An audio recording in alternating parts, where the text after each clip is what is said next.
Hello. Hello. Do you have sound on, Mike, so I can hear?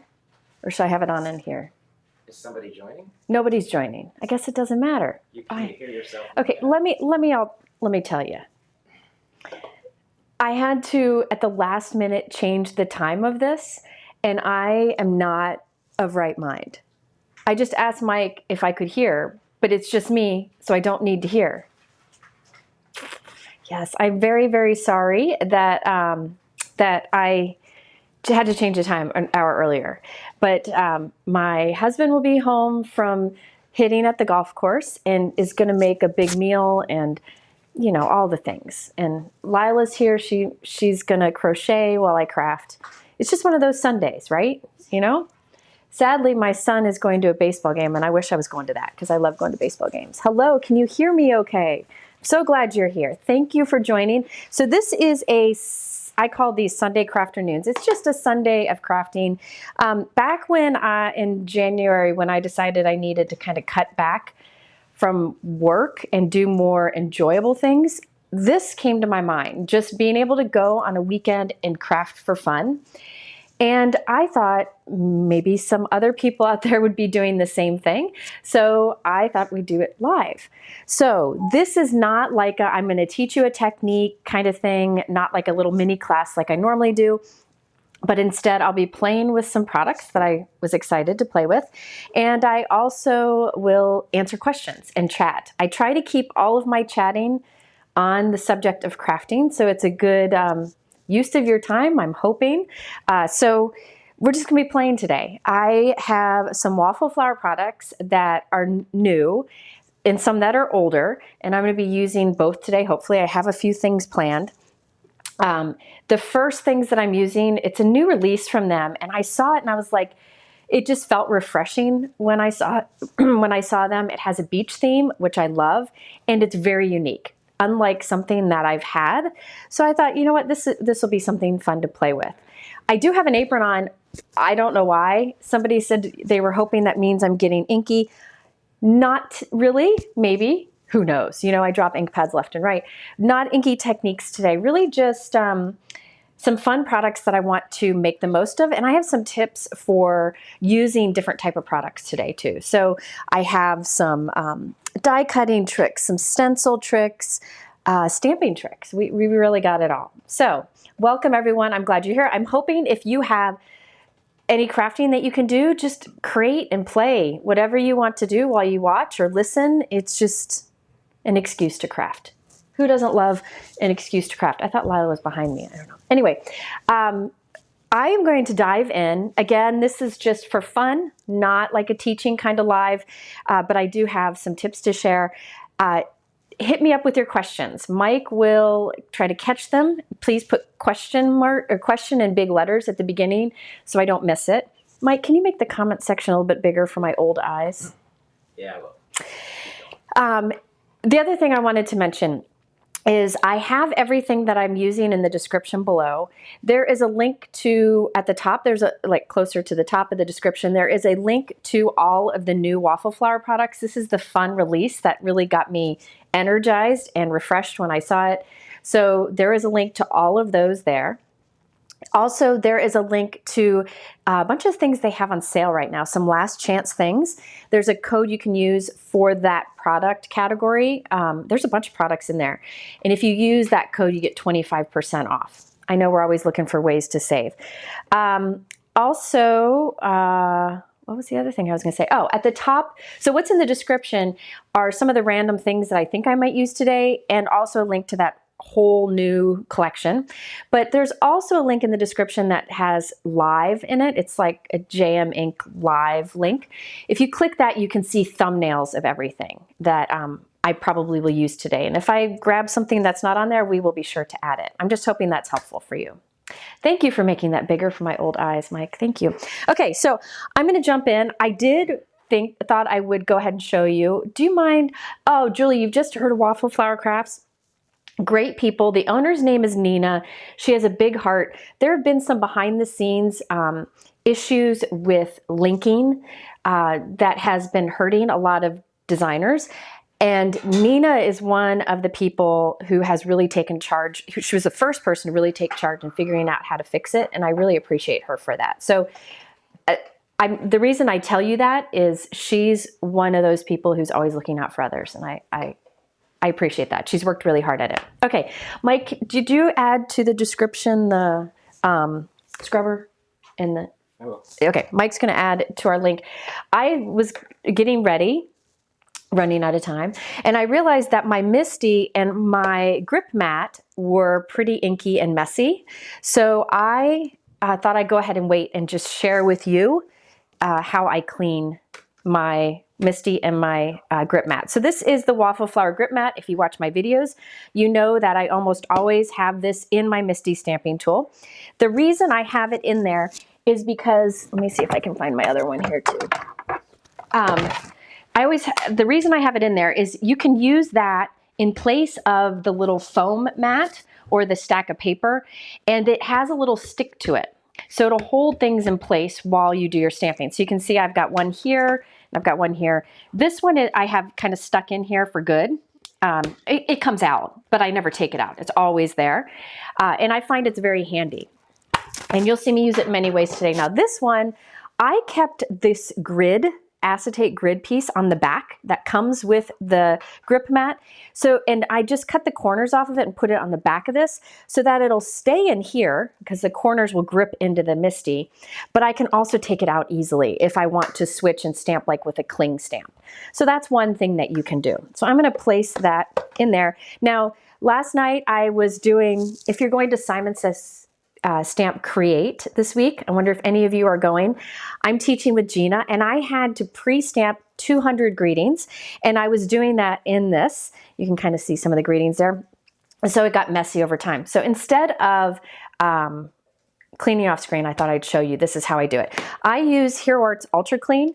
It's a stamp cleaner. Hero Arts is the one you can see my bottle is very, very, very old. You don't need a lot of it, but this is what I've been using since I started stamping 20 some years ago to clean, but other stamp companies have stamp cleaners too. What I do is I spray, this is meant to clean your stamps, but remember the grip mat is made of stamp material, right? So I can use it to clean. I then use the Hero Arts scrubber block. This is really cool because you can take this soft scrubby surface off. I run it under my sink with like the sprayer and just clean it off enough every once in a while. And it's great. It's nice and soft for cleaning your stamps, but I also use it to clean my Misty. So I'm cleaning that off with this. Then I can come over here and scrub this. Now keep in mind, some inks will stain your grip mat, just like some inks will stain your stamps. It's okay. It's not going to hurt it. It just means it's well loved, kind of like us with our wrinkles, right? It means that we've lived a good life. Mike's giving me a look.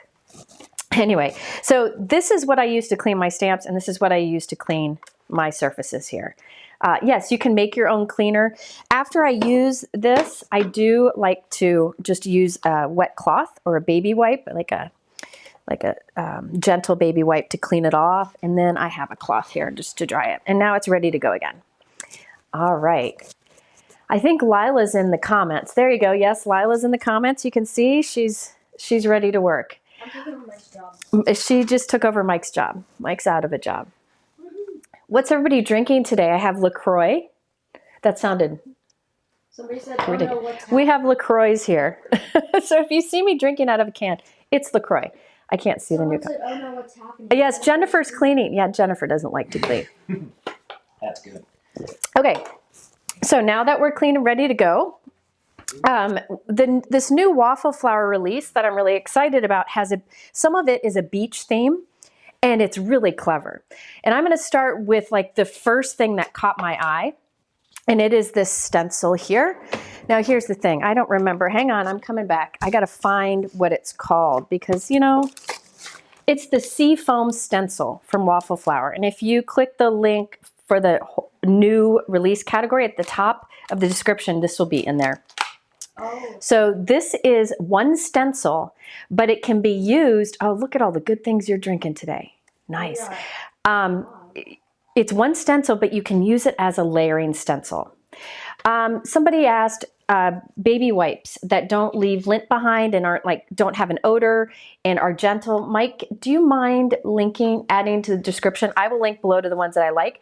They're a Kirkland brand. They come from Costco, but I don't go to Costco because anyone who has anxiety knows Costco's not the place for you. But you can buy the Kirkland brand wipes on Amazon, and I'll link that. And Dawn, thank you for the super chat. Maybe we'll go get some ice cream after this. What do you think, Lila? Yes, please. Oh, Oscar Zinn's having margaritas later.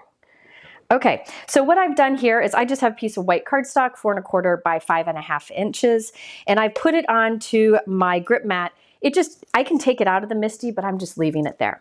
And I will lay my stencil on it. It's sized perfectly for this. And then you press around the stencil. And now see how it kind of grips on there? It's gonna stay put. Now you could really use any type of inks that you want here. It's totally up to you. You know what, actually no, I'm gonna do this. You can really use any type of inks that you want. I'm gonna go get my ink stand, hang on. Here we go. Yeah, hang on. Question it. I've tried to find the list of intricate sandwiches and settings on your blog, but I can't seem to locate it. If you go to my YouTube channel, Sherry, if you go to my YouTube channel and search on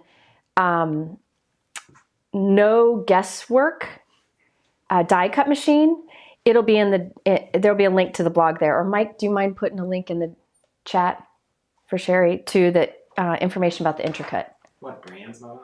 Yeah, Brianne must not be here today. She's always on it. All right. Okay, so I am going to start first with tumbled glass. So this is Distress Oxide ink. You could use absolutely any inks that you want to here. I'm using Oxide inks today because I haven't used them in a while. And, you know, they're beautiful. Wonderful for stenciling, wonderful for fun stamping techniques. But here, I wanted to do a little bit of layering of 2 blue colors. And so I thought I'd reach for Tumbled Glass and Salty Ocean. Now with this, I am using, with my Distress Oxides, I usually reach for the Tim Holtz blending brushes like this. I just find they work really well with it. And these are like the most blend friendly of all the inks. Brianne is here. She's Brianne's making us all tacos. Thank you, Brianne. Bless her heart. Brianne is a superhero. She can find any link about anything at any time and very quickly. She's a superhero that way. So I did a very light amount of the tumbled glass. You can see the nice thing about Oxide inks also, these are kind of a mix between a dye and a pigment ink. So it goes on a little more opaque than regular distress inks or regular dye inks.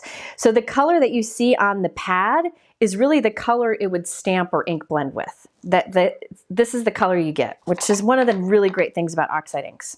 All right, so now I've done that first color. Let me go ahead and peel off that stencil. And you can see this is a fun little background. But what we're gonna do is take the same stencil and rotate it. You could flip it, rotate it, whatever you want, and put it back on. So the pattern is mixed up there. I'm going to Salty Ocean because I feel like that's perfect for an ocean background, but this is a darker ink, you can see. So I'm gonna dab some of it onto my work surface before I bring it so it's not too intense. And I'll just apply that on top. Now, this stencil really creates a nice oceany feel, or you could use it for like a pool.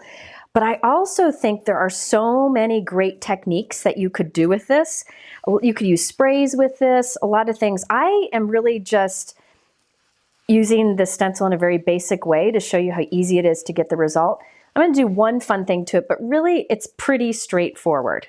Now I'm gonna peel this up a little bit to make sure I like what I've got so far. So yeah, I think this is one of those stencils that it's one stencil, so it's affordable, and so many great techniques you can do. Yeah, I like that. Doesn't it look like a pool? Don't you want to jump in? Yeah, I want to jump in. But, you know, too cold still for that. All right. So now, let me think. I think I'm going to, now one thing you could do, I'm trying to decide if I want to do it. I think I'm going to take this off. I'm going to set the stencil aside for a moment. And I love this and how it looks kind of like the surface of a pool. Isn't that beautiful? But I want the white to not be as white. I want it to be like a lighter, lighter pool color, just a little bit lighter, just so there's a little less contrast. So I'm going to come in with Hero Arts Mist, which is, I mean, this is like a very, very light color. Oh, Kathy, thank you for the super chat. And Dawn, you guys are too much. So this is a very light color. I'm just going to use a large blending brush and just put a little bit this over it, just to pull in a little more of an aqua color and just to soften the bright white a bit. I mean, this is very light and I'm not putting much on. So it's just making a subtle softening to that white. And see, it still looks just like a pool. Isn't that fun? All right.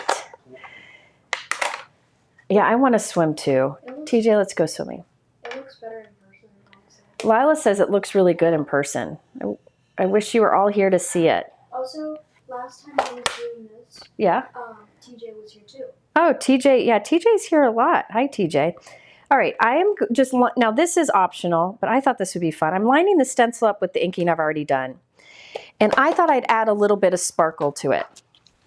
Now you could just spray over this, you could do perfect pearls over this, but I thought I would use this Tsukineko Sheer Shimmer in the sparkle. I've used this for many years. I mean, I've had this, been using this probably since I started making cards. And I hadn't used it lately, but there is nothing that gives, let me see if I can spray it on something. You can see there's like incredible shimmer from it. I don't know if you can tell there. When it dries, it gives beautiful shimmer. So I could spritz this over it, but I don't want too much. I don't want a whole lot. So I'm spraying some onto my work surface. And then I'm picking it up with this old makeup applicator that I had. Or inking tool, whatever. You could use your finger for this. You could use a cloth. I'm just dabbing some on. You could again spray, but the nice thing about this is I can put less of the sparkle on and I can kind of control where it goes. So I'm trying to make it a little bit like heavier in some areas and lighter in others, just to add a little bit of glistening. All right, so this is the Shimmer, Sheer Shimmer spray in the sparkle from Tsukineko, and I have that linked in the supply list below. All right, so now I can peel this off. And let me show you what I got. Now let's see if it can catch any of that shimmer. Hang on. Can it catch the shimmer? I don't think it does. Does it a little bit? A little bit. I'm telling you, in real life, oh, there we go. A little bit of, it is like shimmery like nuts. It's just great. Especially if you're in a room with, you know, overhead lighting, or if you by a window. If you take this sucker outside, it's really sparkly. So I thought, isn't that pretty? Just a fun, simple stencil. One stencil, that's the Sea Foam stencil. And does a really good job. Now you could definitely make that more of like a dark ocean by using darker colors, and maybe even start on like a medium blue color cardstock and put darker blues on it, and you could get a dark ocean. All right, let's see, what am I gonna do next here? Now, I thought it'd be fun, and by the way, I gotta tell you that Waffle Flower has a lot of great examples for this new release, and some of what I'm doing today are very inspired by some of their samples, and Nina said I could share some of those card ideas. So after I do this, I will definitely pull up some of those examples to show you so you can see more ways to use this. I don't think you need a fixative for it. I don't use one. I don't know, you can if you wanted to, but I think it's good. You know what it reminds me of is, you know, like the Wink of Stella paint marker, glitter paint, or the Aqua Shimmer pens. It's like that, but in spray form.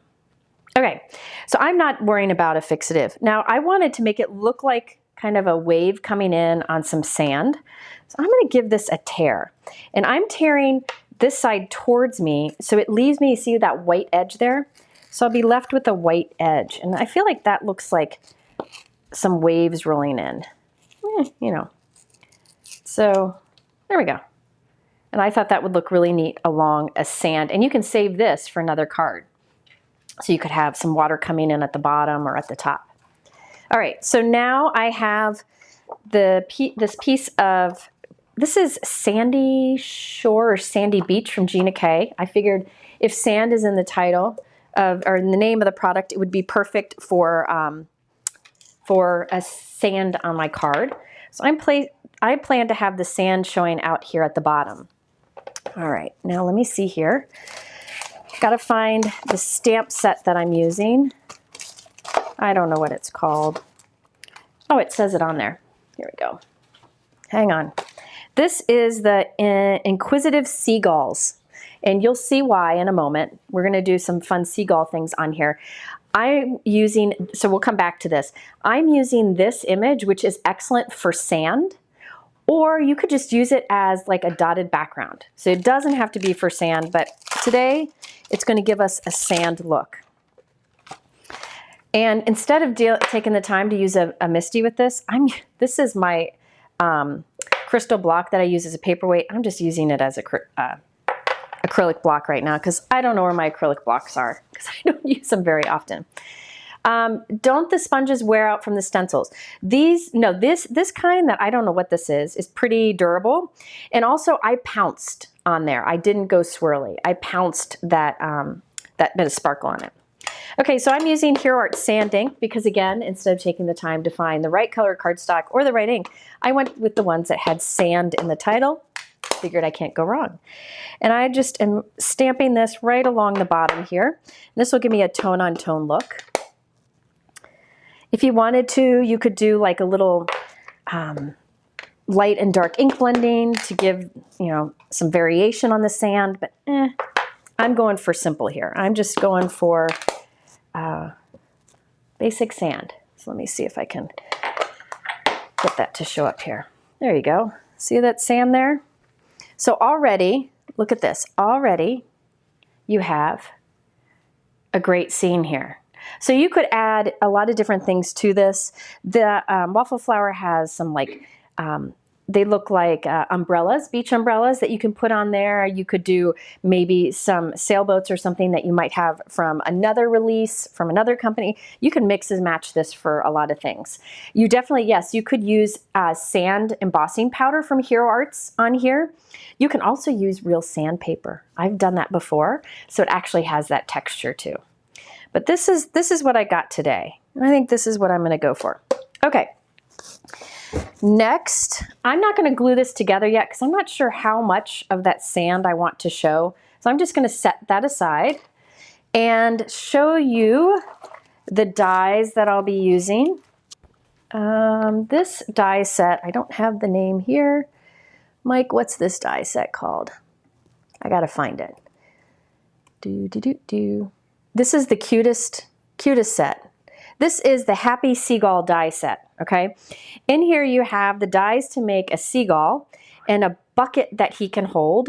And you can put in the bucket some fish, or you can put in the bucket some French fries. Because if any of you have been to a beach and seen how seagulls love French fries, it's the funniest thing. And I love that they have some theme products that are seagulls with French fries. And that's what I'm gonna do today. So I did some of my die cutting off screen. What's wrong, Mike? Okay. I did some of my die cutting off screen just to save time, but I will assemble it here and I can try to answer some questions while I do so. If you look again at Waffle Flowers page, they have so many great examples using this set. I'm just going to use it in a pretty basic way. You could ink blend on these. You could do coloring like with a marker, but I'm using just plain cardstock and layering it together. Linda said she ordered the Anna Griffin die cutting machine for Mother's Day. Good idea. Very good gift. It's a workhorse. I love that thing. It's definitely it's definitely my favorite electric die cut machine. Definitely. All right. Someone said to add shimmer to the foam. Oh, I will. Good idea. Let me glue him together and then I will add shimmer to the foam. Good thinking. Somebody asked what the stencil was. Sorry for my reach. It was this seafoam stencil from Waffle Flower. You just use it in one way and then you rotate it and use it in another. in another direction right on top. So it's like a layering stencil in one. It's just one stencil, so it's nice and affordable. Oh, a hula skirt die would be cute. You could put a little hula skirt on them. So these could be a little hula. Oh, that would be so cute. Oh my gosh. Who said that? Lisa Fitzpatrick, you win Clever Crafter of the Day. Because that's smart. That would be so cute. And maybe they, I don't think, no, if they thought it was French fries. Linda, that is awesome. Okay, so, or Lisa. Was it Lisa? Sorry. You know, it's one of those days. All right, so I have my little seagull forming here. Got even the little eye here that I cut from black glossy cardstock, and I'll pop that in place. He's so cute. Isn't he cute? Anybody got any questions while I do this? Yeah, we got a few. Just Okay, well, I was going to bring on the questions here. So I cut his little feet from orange, and I'm from the same body die, but I'm cutting his feet off. He's okay, don't worry. Putting the little feet onto the white, so they're colored. You could definitely save time here and just use like a little orange marker to color these orange, but I like to have all mine made from colored cardstock sometimes. So we got that. Then we've got the little beak. I love putting these things together. Do you guys like putting things like this together? This is my jam right here. This is what will probably calm me down a little bit since I'm going a mile a minute here. Sue asked, what am I doing today? We're just playing. I'm playing with some new Waffle Flower products that I just think were so much fun. And we're creating a little beach scene, which you could take like a more serious kind of card, but I'm going to make it playful. Now there's a party hat in here.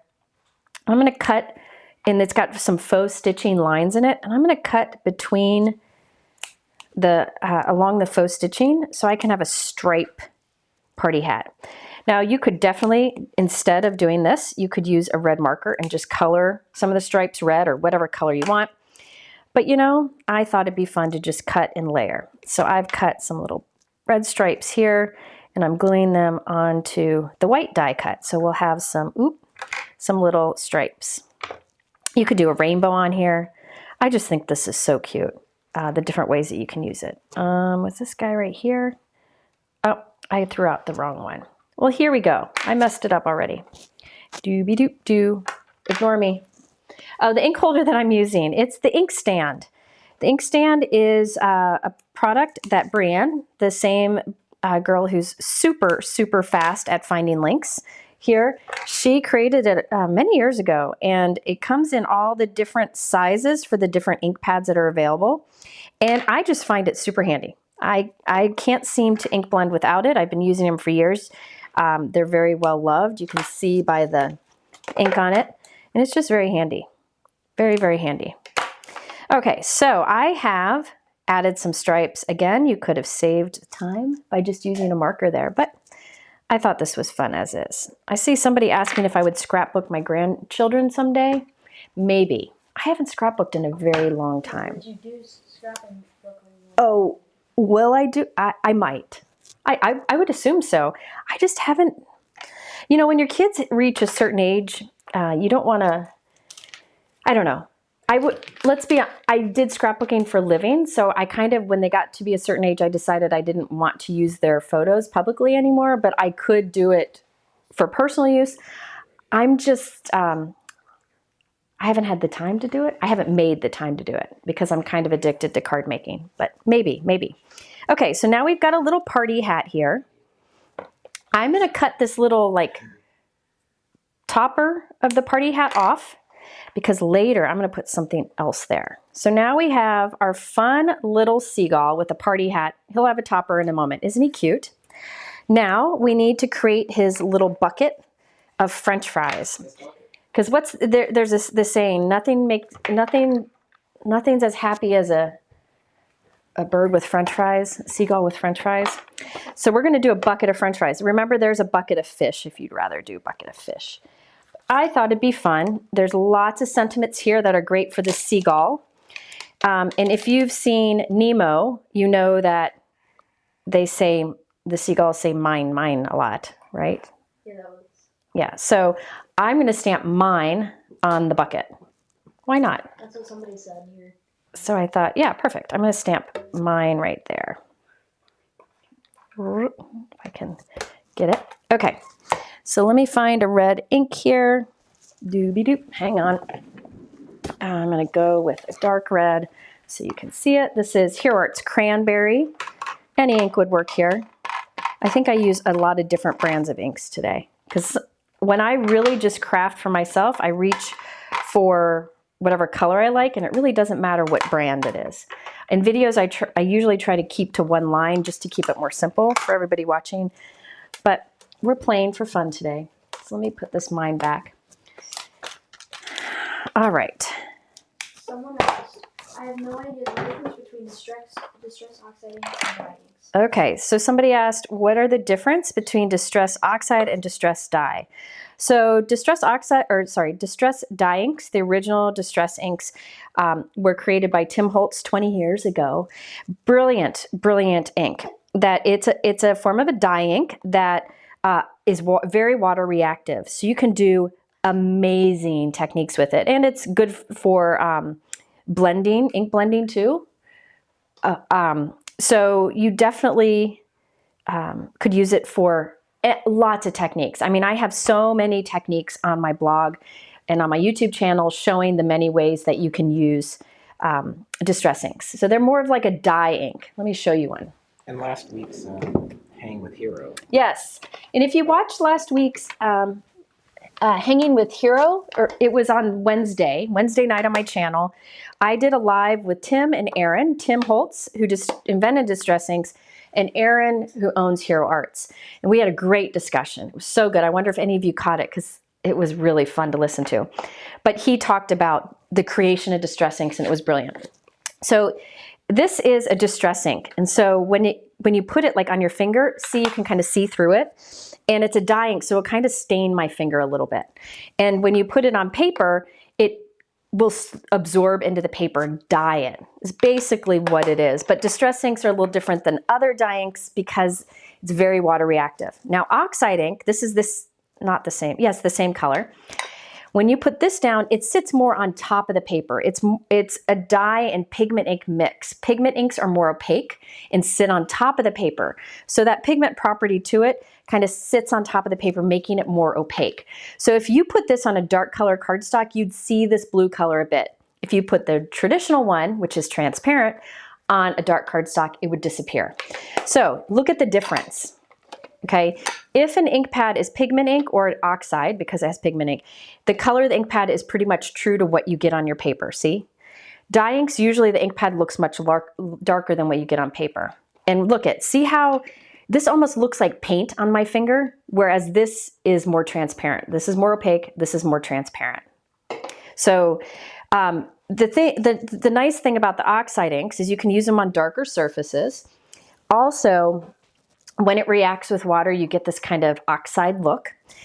And they blend beautifully because of that a bit of pigment property to it. So when I want to do like a water reactive technique, I usually use these. When I want to do some good blending and a water reactive technique, I use oxides. It's really, they're both great inks, totally a personal preference. Okay, so now back to Nancy. Thank you for the super chat idea, super chat. She said, oh, where'd it go, Lila? She said she loved the hula skirt idea. She's planning her mother's 80th birthday party and going with a luau theme. Grab an ice cream cake to go with your dinner. Love your creativity.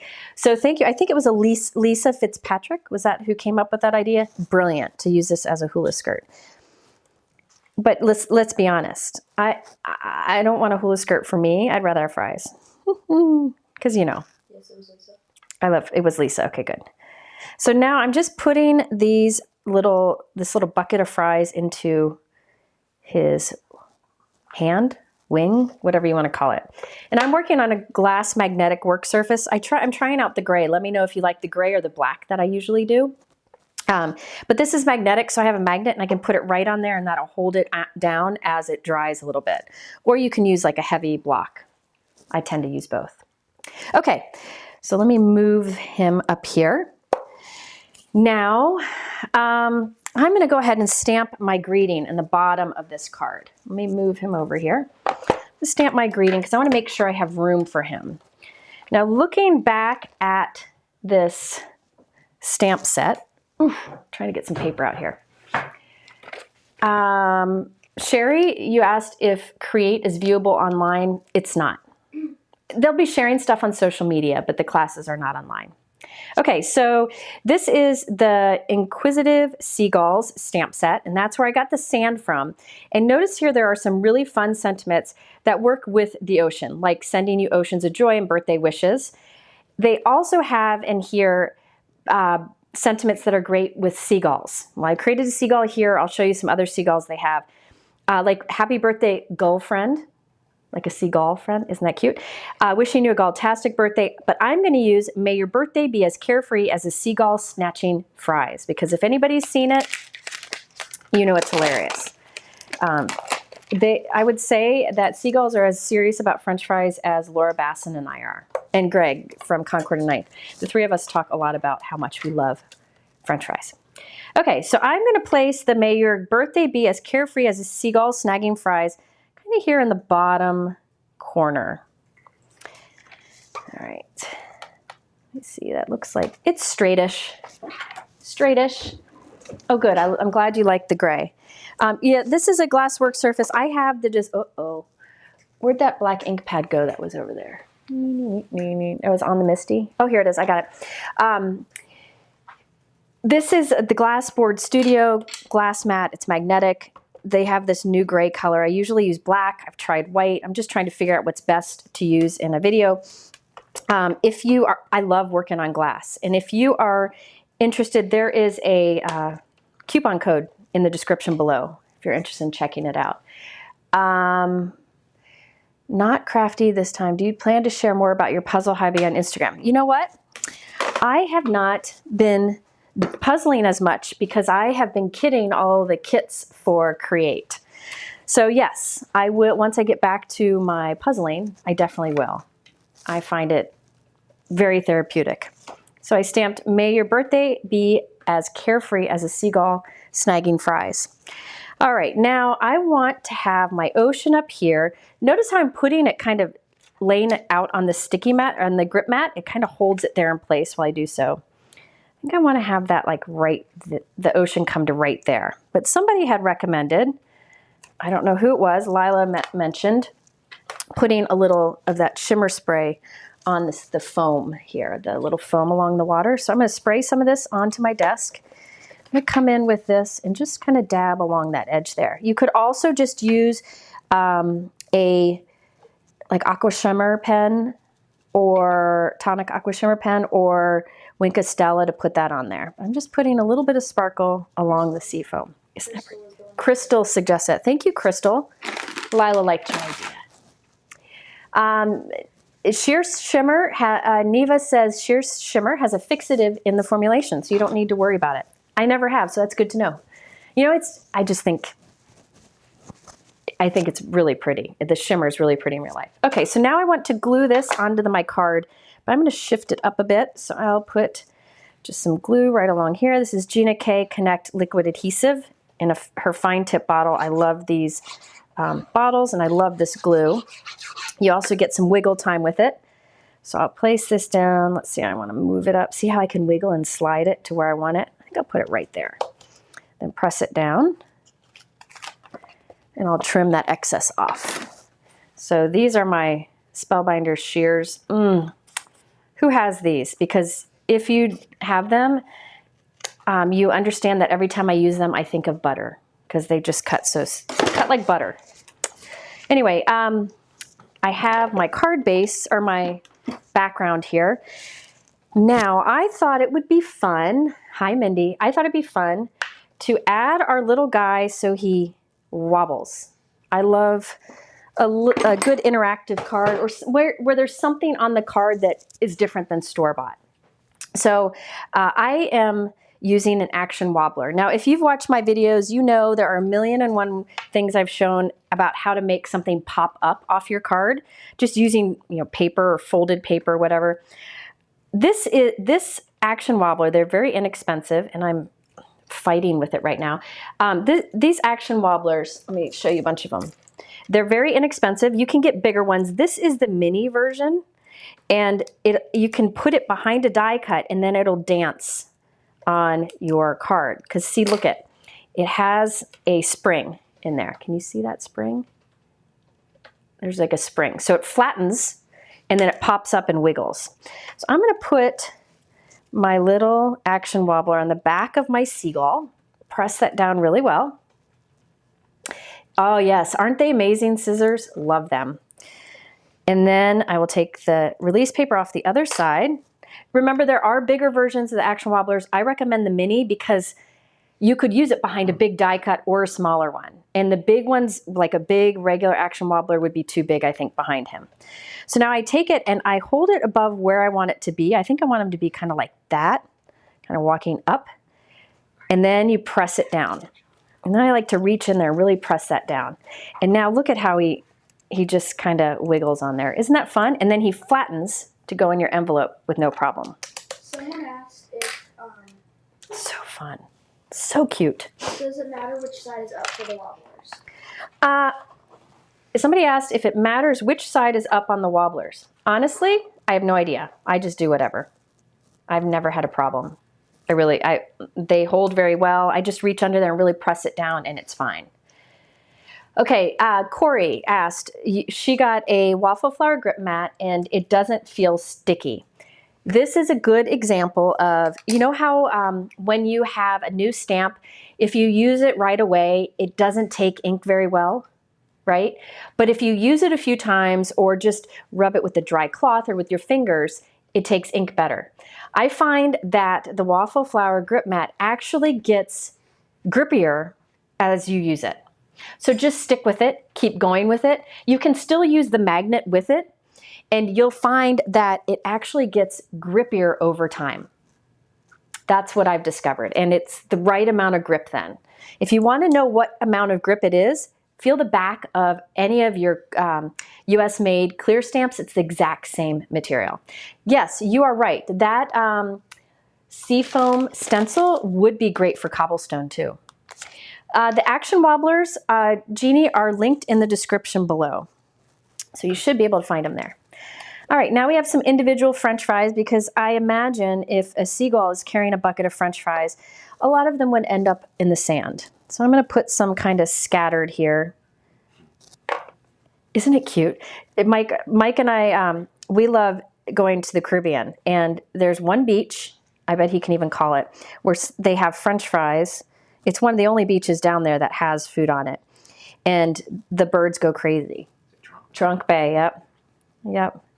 So I'm just putting these little random French fries here and there. I think I'll have one that's kind of behind it. Aren't these cute? What is the knitting needle cap for?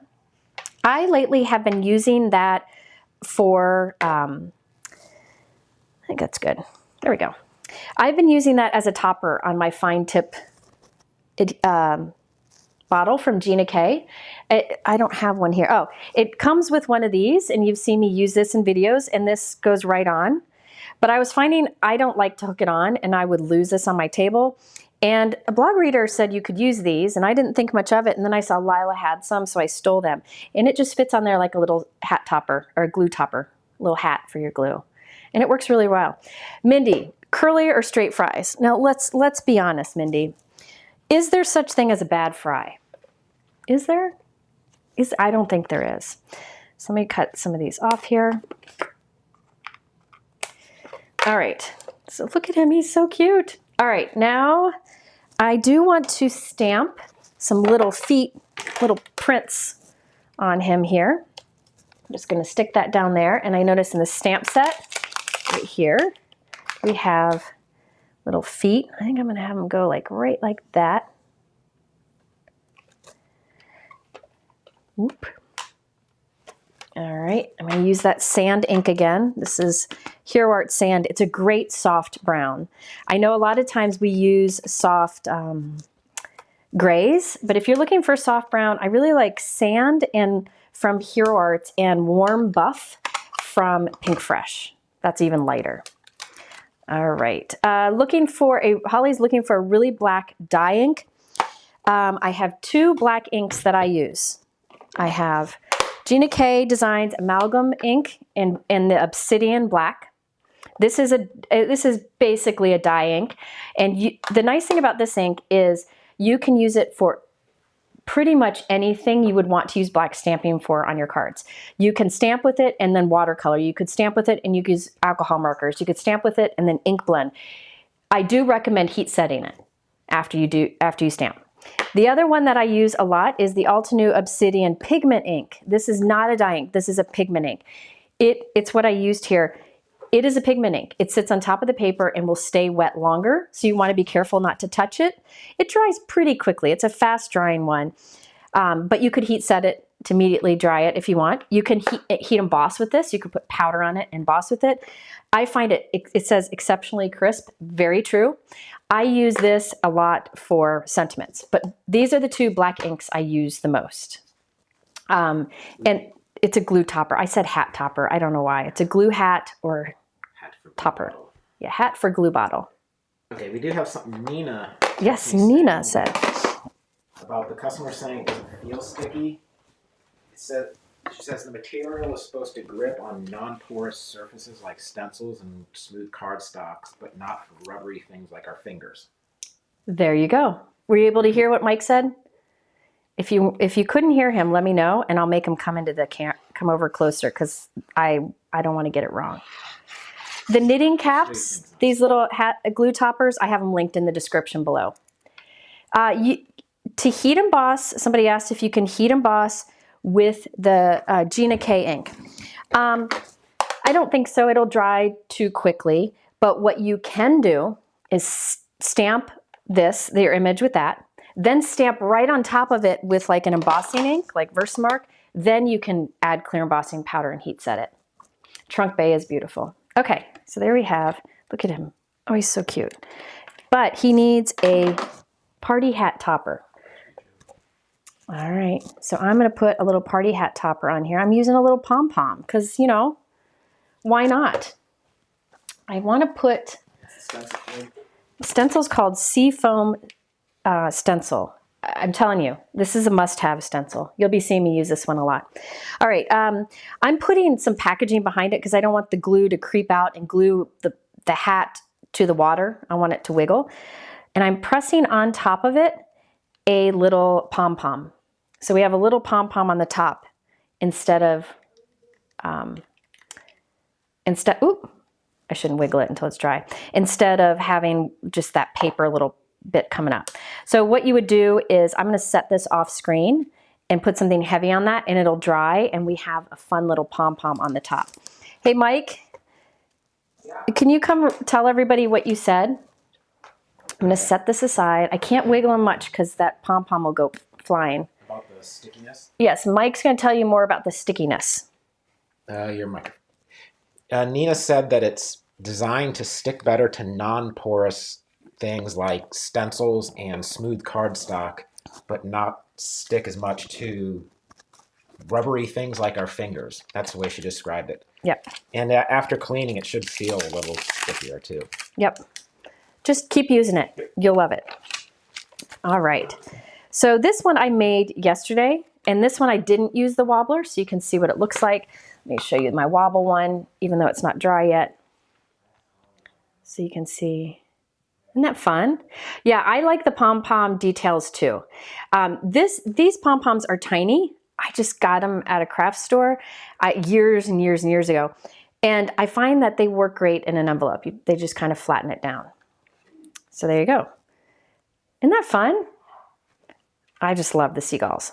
Now I wanted to show you, I'll leave this one here. I wanted to show you some other things because one of the things I've always liked, I'm coming back, hang on. One of the things I've always liked about Waffle Flower is they do a lot of theme products that work really well together. So if you really like a particular theme, like beaches, there are lots of options. Now keep in mind when a company comes out with a ton of products at once, they're not thinking you're gonna get them all.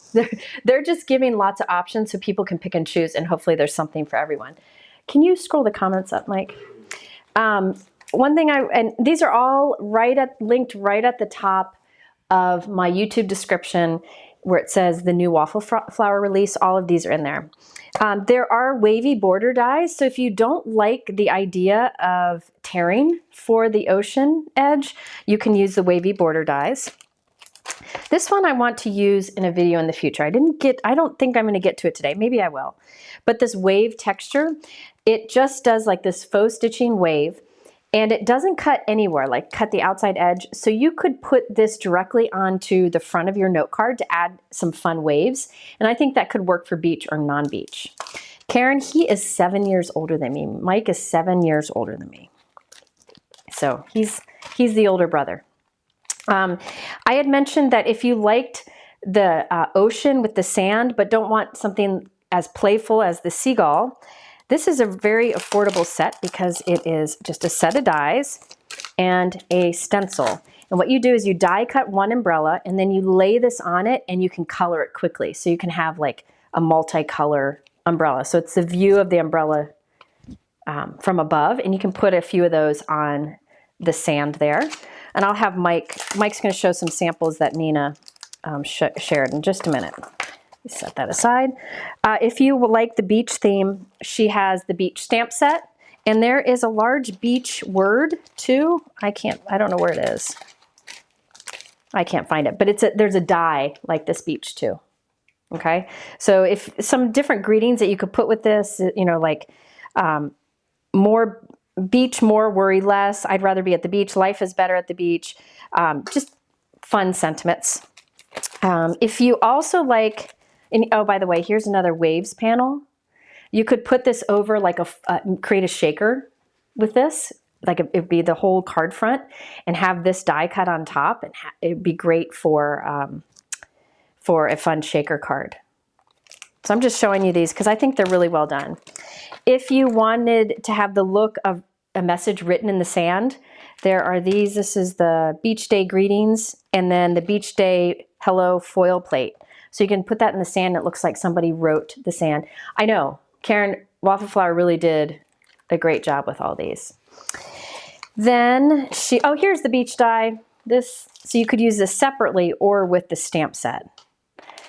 Now there are some other Seagull ones. These are the Inquisitive Seagull die set. So you can make like seagulls coming from the sides of your card, you know, and stamp the mine, mine, mine, and use some of these happy girlfriends sentiments, happy birthday girlfriend, or the seagull snagging fries sentiment. So if you're looking for bigger, and I'm going to show you an example with that in a moment. I just wanted to show you all these things. They have the beach tote die. I encourage you to go look at, oh yeah, Mike said you can have like a mouthful of fries coming out of the Seagull. That would be awesome. The beach tote die, go over to their website. This makes a beach bag and you can put things in it and you can decorate it. I'm not using that today, but that is also great for making like a little gift card pocket in a beach bag. Be fun for teacher cards. And these, I love these. So seashell dies. I was thinking if I have time later, not sure if I will, I think it'd be fun to do like a rainbow of seashells going across a card and then use one of those beach messages. Aren't those pretty? And then there's also the sea snail die, which makes a really big, colorful shell. So there's a die for the shell and then the layering elements to make a colorful shell. And then some pre-printed little stickers. These are fun because you could do your shore thing, an ocean of thanks, different things you can do with the ocean theme stuff. Do you have those images, Mike? Yeah. Okay. Let's see. Can any of them that say beach? Let's go through the ones that say beach. I'm going to have Mike show you. So here's one. I did not create these cards, but I saw these on Waffle Flowers Instagram, and I talked to Nina, and she said I could share these. You can see the artist's name on the bottom of each of them, on who made them, and you can find all of these cards that I'm showing images for on the Waffle Flower website. I'm showing this because I think it's good to always see the different things you can do with a product. So this one used the same stencil, the same sand stamping, but used that umbrella die and stencil, and then a stamp sentiment on it. So that's a different feel to the playful action wobbler one that I did. Got another one? Mike's going to bring up another one. There we go. That is that sea snail die and stencil that I showed you just a moment ago. Look how awesome that is. I love that, those shells, and then using the beach die on top of it. And you can also see the waves, stitched waves in the background. Aren't these fun? Amazing examples. Next one. You have 2 beach ones. Okay. Was there a seagull one? Yeah. Okay. And here is a seagull one. He's gonna. He's working on it. Hang on. There. That Mike threw that in, or Lila threw that in. Somebody threw that in. That's from Nemo. There. Look at that. Isn't that cute? Little seagull has fries in his mouth. I just love that. So a lot of different things that you can do with these. What were some of the other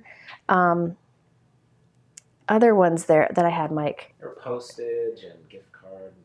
I think that was it then. I think that was it. Okay. Was there another seashell one? I thought there was another seashell one. Maybe not. It's okay.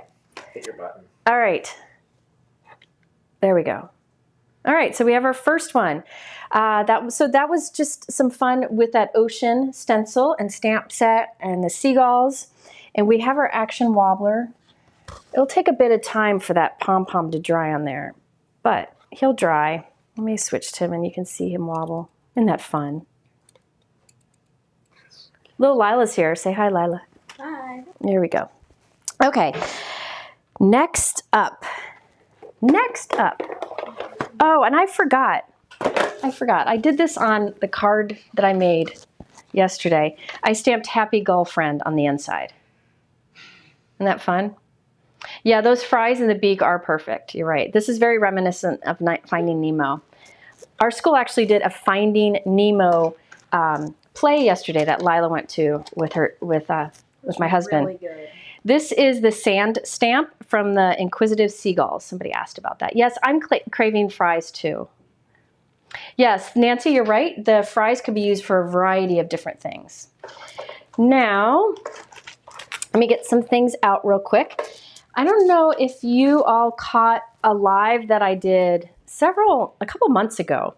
And it was different ways to use this postage set from Waffle Flower. I think this live was probably in January. If you missed it, you can definitely check it. I have it linked below in the YouTube description. There's a little title that says videos mentioned, and underneath it you can see 2 videos I've done using this postage collage. So this is the Waffle Flower postage die. This is the A2 size, so it works really well on an A2 card. She also has it available bigger for an A7 card, so for a 5x7, and bigger for an A6 card, which is usually 4.5 by 6.25. But I'm using this A2 because I think that's what most of you use.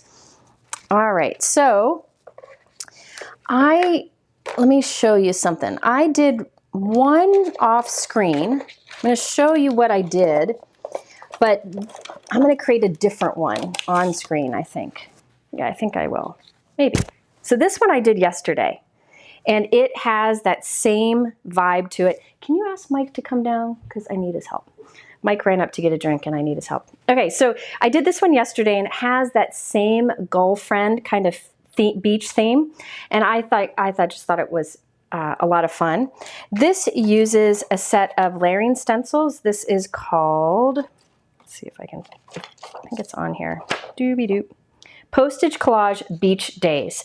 Now I'm going to show you in a moment some postage collage cards I did on those previous videos, but now she has these stencils that do the beach ones. Can you show the blue postage collage images? So Mike's going to show you the blue, some of the postage collage ones that I did in previous videos. There were some blue. Yeah, find them. He's looking for them. These are what I did in a previous video, and I just wanted to remind you of it. It's the same kind of supplies, but she's come out with more products that work with it. Do you have it? He's making me sweat here, making me wait. Hang on, he's bringing it. Oh, wait. Let me see here. There you go. So I don't know if any of you were there for that live where I use this Postage collage from Waffle Flower. And then there's a stencil that lines up with it where you can ink and stamp anything you want in it. And there's a second one too. And that one I did in the same live. That's linked in the description below. Are there any others? I think that's it. Okay, so let's come back. Also, can you hit the new comments for me? So this one I did off screen, and I just thought I'd share it with you. This is again, the Beach Days version. Oh, sorry, there we go. Beach Days version. I just followed the stencils, and what's really neat about these stencils, can you see it says here, water. So I know whatever color I ink over here needs to look like water. So blue, right? Here it says, let's see, on this one, it says sand. So I know here to ink with a color that looks like sand. And then it just helps you to identify what colors to use. So this says sky, so I know to ink a blue sky around it. So you just line these up with your die cut. I'm going to demonstrate with another set here in a moment. And you end up with this fun scene. Isn't that fun? So it goes along with that girlfriend theme, but you could also instead just use the individual ones without the fries and the girlfriend if you wanted to just do a beach theme. Because you can make this whole collage and then cut right along it and have the individual postage stamps to add to a card. There's also this Postage Collage Beach Days here. This is a small set that you can use to stamp the little accents on it. So the little lawn chair, the little flip-flops, the boat, and so on and so forth. And it just gives us that postage collage. So Evelyn says she's never used Waffle Flower. Definitely great products. Nina is a smart cookie, so she's got great products. Okay, so again, this is the Beach Day Photo Collage products. I will share a picture of this on my blog in a couple days. So I'm not going to go through this one, but I wanted to just show you one of the things you can do. I went with softer colors, but you definitely could go bold with this one if you wanted to.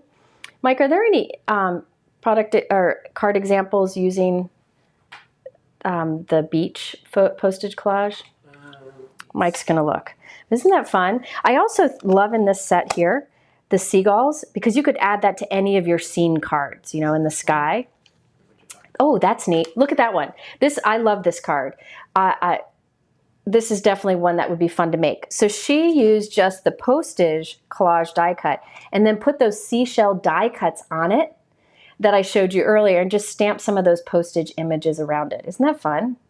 Love that, love that. Okay, so there is this beach theme one. I'm not gonna do this one because I already did a beach theme card and I wanted to do a floral one, and it's using an older Waffle Flower product that goes with the same die. So I'm going to set this beach stuff aside, and I'll probably go looking for it in a moment, not be able to find it, because that's the way I roll. Oh, by the way, on this card, let me show you this.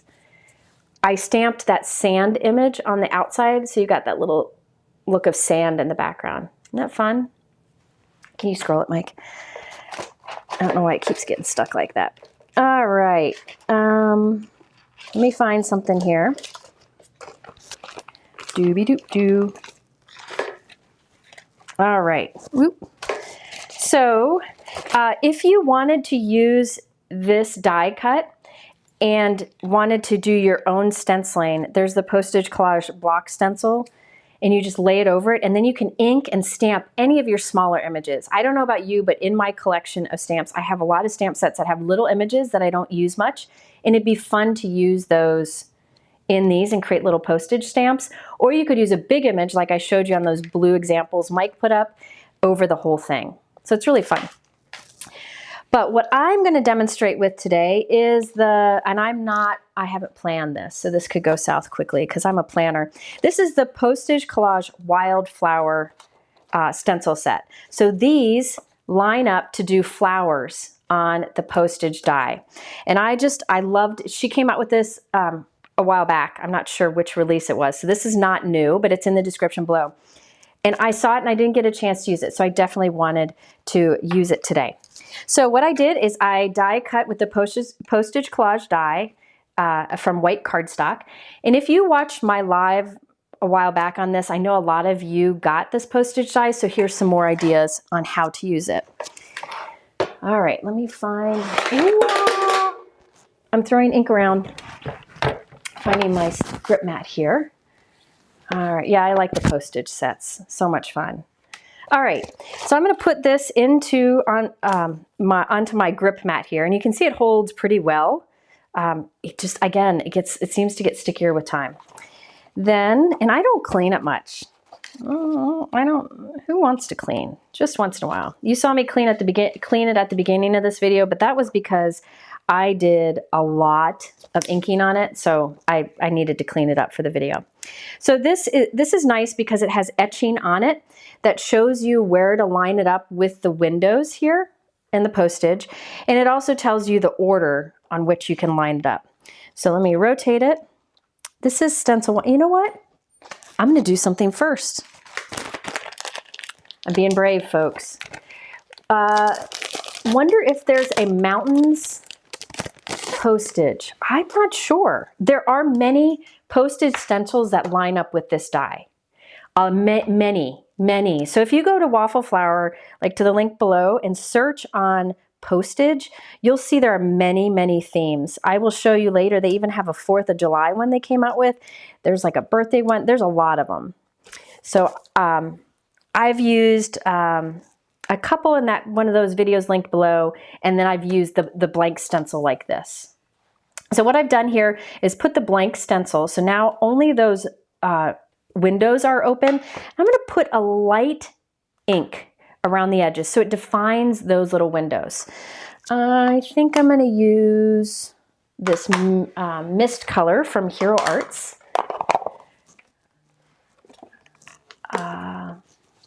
All right, so let's see here. I'm going to put the mist here. I think I'll use,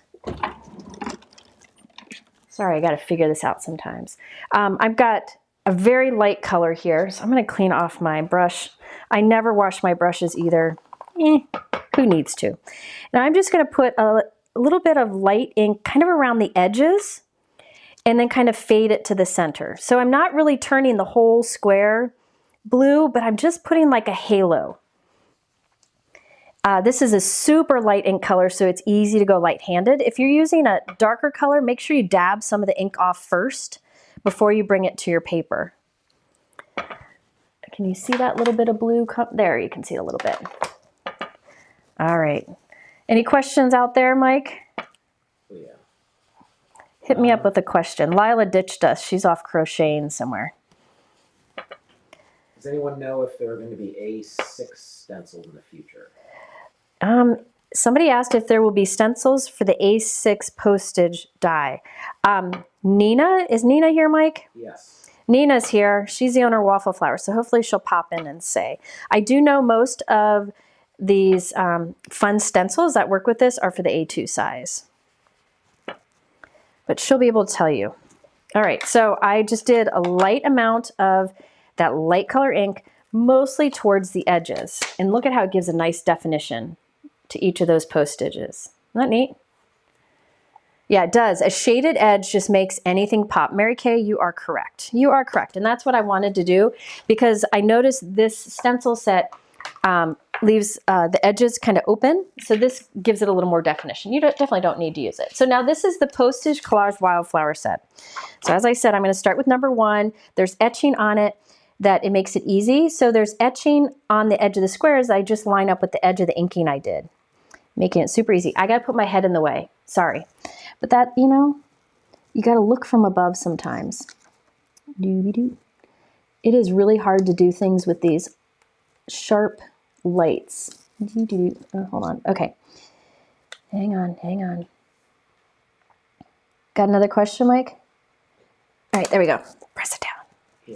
Yeah. No, I think did I get it? Yeah, I got it. Okay. About the glass surface. Glass surface. What questions about the glass surface? Where to get it and what size is it? The size I have here looks like it's like 24 inches wide. I think it's 19 by 24.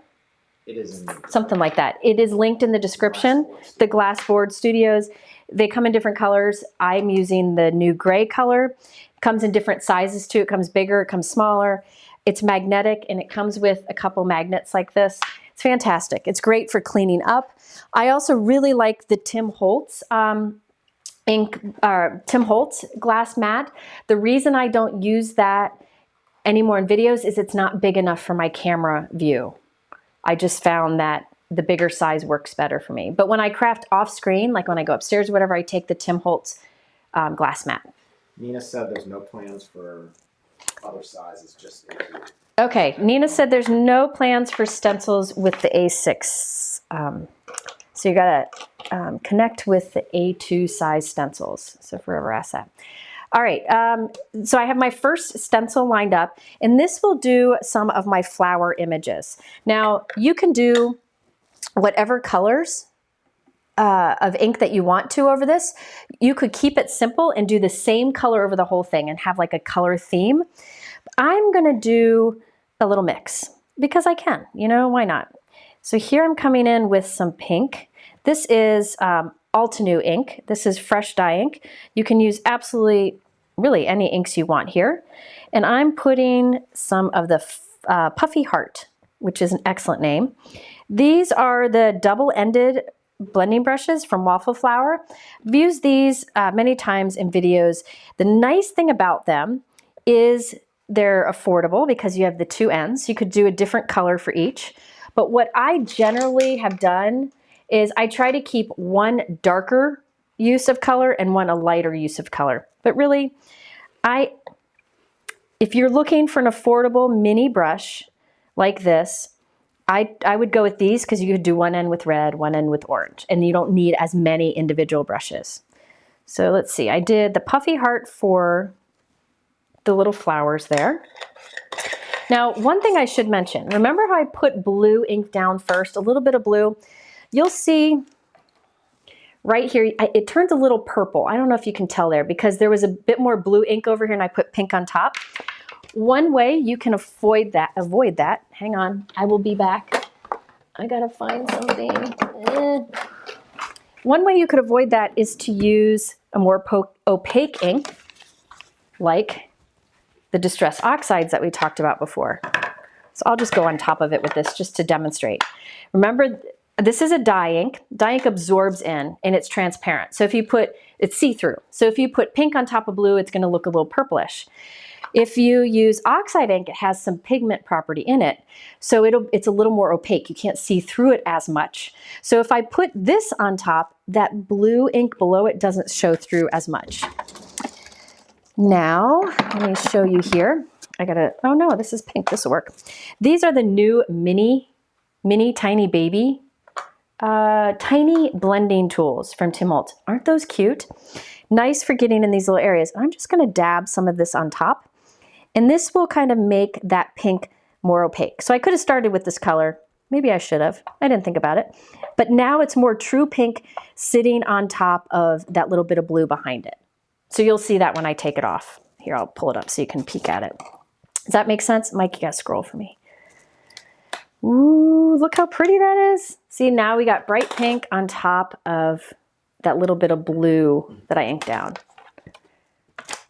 Ah, okay.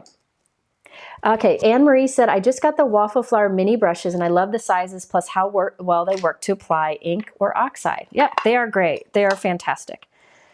All right, so these are fun for using. I like to use the foam with my oxides. I don't know why. You could use a brush. Just use a different brush than you use for dye. And because it's tiny, I can get in those different areas. Now I'm going to take a dry cloth and wipe that off. And I apologize. I'm a little off today. I don't know why. Do you all have those off days? I don't know. I had a really good day yesterday, and I just woke up today like a little off kilter. All right, let's do this guy here. I think he would be fun to be as like a sunflower. So I'm getting some yellow ink here. Let's go with just mustard seed. I was going to use dye inks for this, and I definitely could because there's not so much blue behind there that I have to worry about. But I might as well use the oxide, then I don't have to worry about the blue showing through at all. I have yet to buy a bunch of those these tiny blending tools. I bought foam, but I forgot to buy more handles, and I need to buy some more handles so I can have one for each color family, but easy enough to switch. All right, so I'm going to do mustard seed here, and I'll just apply this. Oh, look at that. So I'm going to kind of swirl around, but then I also like to pounce, because when you pounce with the oxiding blends so and moves so easily that you might wipe it a bit so that the blue shows through. But if you pounce, you put a lot on top and you won't see that. Yeah, I really am having an off day. I woke up like sweating. Do you ever do that? Like where you, and so you don't know why, and then you just feel weird all morning. Maybe that's me. Maybe that's menopause. Who knows? My brother's very happy to be here. But yeah, I felt a little off. Yeah, aren't they the cutest? Sometimes the cute factor wins everything, right? All right, let's take that yellow off. I'm going to do blue up here.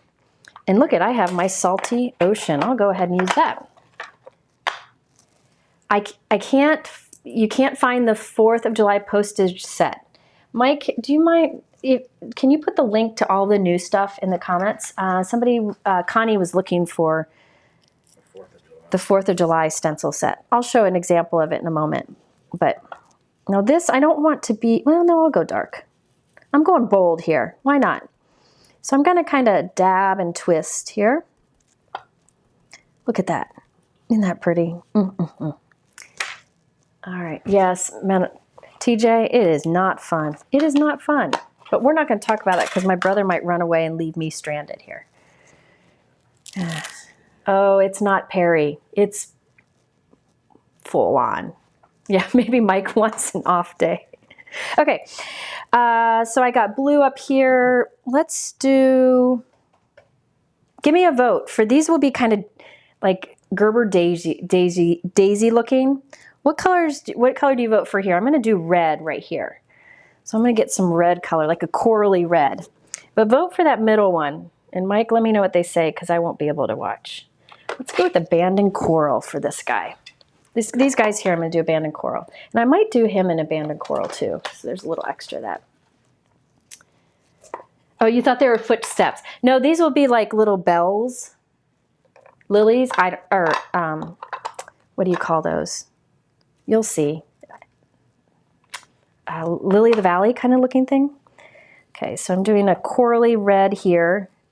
Oh, that's such a pretty color. And we'll go with more of a bold red on top of it. I think I might do, what is it? What color? Orange or purple? How about I do one of these last ones orange and one purple? Okay, so I'm going to do orange one. Well, we're going to do one purple and one orange, and then everybody's happy. How's that? And then I don't have to think as hard. Most people Holtz and say brown. Yeah, Mike's voting for brown. Mike was very inspired listening to Tim talk the other day because he didn't really know Tim's story. And yeah, Tim's fascinating. Okay, I'll do a little bit of both. Now we're getting more purple. Well, we'll do both. Why not? All right, so I'm going to do purple here, I think. Get some more of these little blending things. So let's do shaded lilac. This is shaded lilac. Oh my gosh, look at that color. I always forget. You know, sometimes you just forget about a color, and then when you go to use it again, it just wins your heart again. Like you fall in love all over. Shaded lilac is that. It's like that bluish purple. Kind of periwinkle. Look at that. Isn't that pretty? So there we got that. And now for the last one, we got the orange.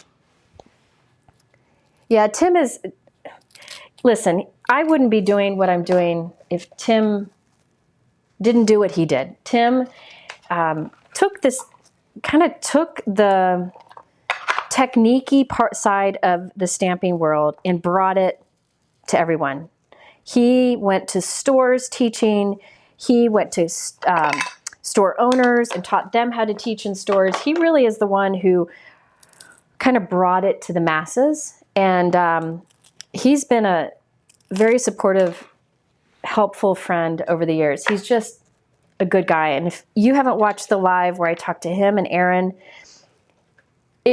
there is nothing more inspiring than their conversation and how they got to where they are. So good. All right, so there you can see we have a little light blue around the edges and bold color on top. I need to pick up the pace. I'm going kind of slow on this. I'm not sure why. All right, next up, doobie-doo and stencil number 2. This is easy to line up because I can kind of line up with what I've done already. And this will add some more details to our flowers. So let's start here. I need a darker yellow. Let's go with this. Let's see if dried marigold would work. This is like a softer orange. Where'd I put my little guy? Tiny blending tool. Here he is. Yeah, Mario too. I mean, they were so awesome to, I don't think that's dark enough. They were so awesome to take the time to tell us their story with Hero. Because Hero, one of the things I love about Hero Arts is they're friends with a lot of the different people in the industry. A lot of companies, when they got their start, I'd talk to them and I'm like, you know what, you know who could help you? You need to call Aaron at Hero Arts, and Aaron would be happy to help. Always happy to help. So it was fun to see a lot of these different companies talk with Aaron and talk about, you know, how they got started. So the first live was Aaron talking with just me. The second one was Aaron and I talking with Tim. And the next one, which is May 15th, it's Aaron and I talking to Gina, which I guarantee will be hilarious because Gina is absolutely hilarious. And some of her previous gigs, like jobs that she had, will surprise you. Definitely will surprise you. And I asked her to even bring some photos. So they're very funny. You'll definitely have a good time. Aaron's mother, yes, Aaron's mother is the one who started Hero Arts 50 years ago. And yeah, she really, there was nobody ahead of her, you know, like she did that along with a couple other companies all at the same time. Just incredible. All right, so now blue here. I need a darker blue. I went dark already, but sorry, I keep having to go over to where my inks are. So let me get a couple. What other colors do we have left? Blue, pink, purple. Purple, purple. Any other questions, Mike?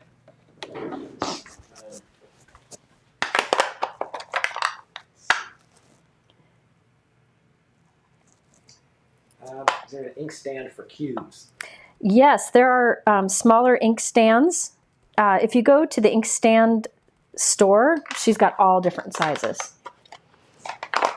They are just very handy, very handy.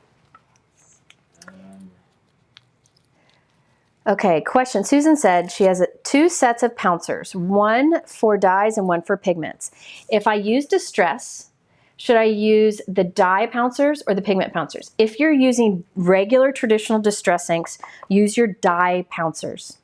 If you're using oxide inks, use your pigment pouncers. Does that make sense? Because it has that pigment property. Someone else also asked about the best way to store ink blending brushes. I think you showed that the other day. Ink blend, which type of ink blending brushes? In a cup or a carousel holder. Probably the small one. I use lip gloss for these, and I have up here, I can't move it right now, a container with the Waffle Flower ones. That's what same kind of thing I use. For the individual brushes, like that are more like this, there are a lot of carousels out there. Gina K has a carousel that these work in. I have mine built in to my drawer here, so I can't pull it up to show you, but I have like 2 drawer, it's weird. It's 2 drawer dividers, you know, that are like suspension across my drawer. They're up close together, and there's just a little bit of area between where I can slide my brush in. Mike's gonna come take a picture, and I think he's gonna try to post it. That might be complicated, but we can try it. Now there is the flower centers here, and also the center of the flower for the purple. I could use brown ink. Yeah, let's use brown ink. Let me get some brown ink. No, I'm not gonna use brown ink. This is what I do all day long. I change my mind. I apologize for changing my mind. What, Lila? I can't make up my mind. I'm being lazy. And for these little dots, I'm just putting brown marker in the little dots. Those will go in the center of my flowers. I may come back also and put little gemstones there. Lila said yes. And then I'm going to color in this here too, because I want that to be brown and I don't want to have to worry about masking off the other areas. So I'm just coloring there with brown. I like to cheat sometimes with these stencils. All right, so that is the second stencil. Look at that, look at that. Isn't that fun? And then the last stencil. This is for like the greenery and such. So let me line this up. Give me a second because I want to make sure I get this lined up. You know, at this point, nobody wants to booger up. You want to make sure you have it as lined up as well as much as you can. That's good enough. Good enough, good enough. Oh, all right. Mike, tell me when you're ready to share that. Do you have it? He's trying to share a picture of how I hang my blending brushes in my drawer. I'm in preview mode, so hold on. Let's see. Actually, I did not line that up well. Hang on. All right. Let me place this on here again. There we go. I got it now. Much better. Okay, so now this is green. And I'm going to grab 2 shades of green so that I can add a little bit of interest to it. I think I'm going to do 2 very different vibe Distress Oxide inks. We have Twisted Citron first. Oh, there we go. Okay. You see over there on the top right corner, those are drawer dividers that they have they're spring loaded, so they hold across the drawer. And I have 3 or 4 of them close together. And then I just slide my brushes in it. So it works well for me because they're right here next to me. It's a nice deep drawer. But I also have some ink blending brushes in a little carousel that I can bring out on my desk that spins around. So it really just depends on what you have available. Can you show the new comments? So does that make sense? Those are like drawer dividers that are on spring loaded that just suspend there across my drawers. I'm not suggesting this as something that would work for everyone. I also have some blending brushes that are hooked into my cabinet door using little cable cord holders. Those also are great. So there's a lot of different options. Those clear containers there that you see small brushes in, those are, the ones that I bought aren't available anymore, but if you go on Amazon and search lip gloss containers, that's what they are. And they're not in order right now because I need to make some changes and I need to put my Waffle Flower ones in there too. And actually 2 of those brushes will fit in one hole. So I'm going to consolidate all of those black brushes together in one and then put the Altenew ones next to it. Or the Waffle Flower one. So there'll be the Altenew and Waffle Flower there together. And then I need to make room for those Big Mama white Spellbinders blending brushes. You can see 2 of them there in the middle. Lipstick holders. Yeah, lipstick or lip gloss holders. Yeah, it works really well. Okay, let's go back to this. So that I've never shared, oh, that's not dark enough. I want darker. Oh, no, maybe not. I've never shared that, like the inside of that drawer, because I don't think it's necessary to have that much, but this is my job. And so I like to show a lot of different options in my videos. And that's another thing. You're going to see crafters use a lot of different types of brushes and inks in their videos. It doesn't mean you need all of those to be a great ink blender. It's just that we want to show you that there are many great options out there. So you can look at the different options and think, oh, that makes the most sense for me. Like here, these ink foam brushes or ink foam tools from Tim Holtz. You can see how well they work for applying Oxide ink. You could also use brushes. So it's fun to be able to show different options so you can think about what might be best for you. By no means do you need all the different options. Yeah, the black mini brushes in there were Altenew. The 2 that I usually use the most are the Altenew and the Waffle Flower. I've got all my Waffle Flower right here for using today. Okay. So, and I have those linked below. I'm going to come in and pounce on a little bit of, I want to get a little variation in the greens.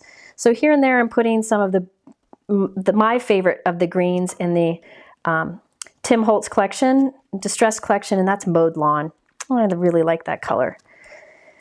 So I'm just kind of pouncing that around. And remember, these blend really well. Now I'm going to switch to, that was an unpleasant sound, Rustic Wilderness. And I'm going to put this kind of in some of the areas where I want darker color. So like at the base of these bigger leaves. Yes, you are right, Kathy. As Tim says, you do you. Whatever works for you. Everybody has a different preference. Some people like pouncers. Some people like brushes. You're going to get different options. And that's one of the nice things about seeing all the different options shown in videos, because it's going to give you more ideas on what might be best for you. You can see more things in action. Did I need to clean off the second stencil? Yeah, I'll clean it off later. I don't want to clean it off now.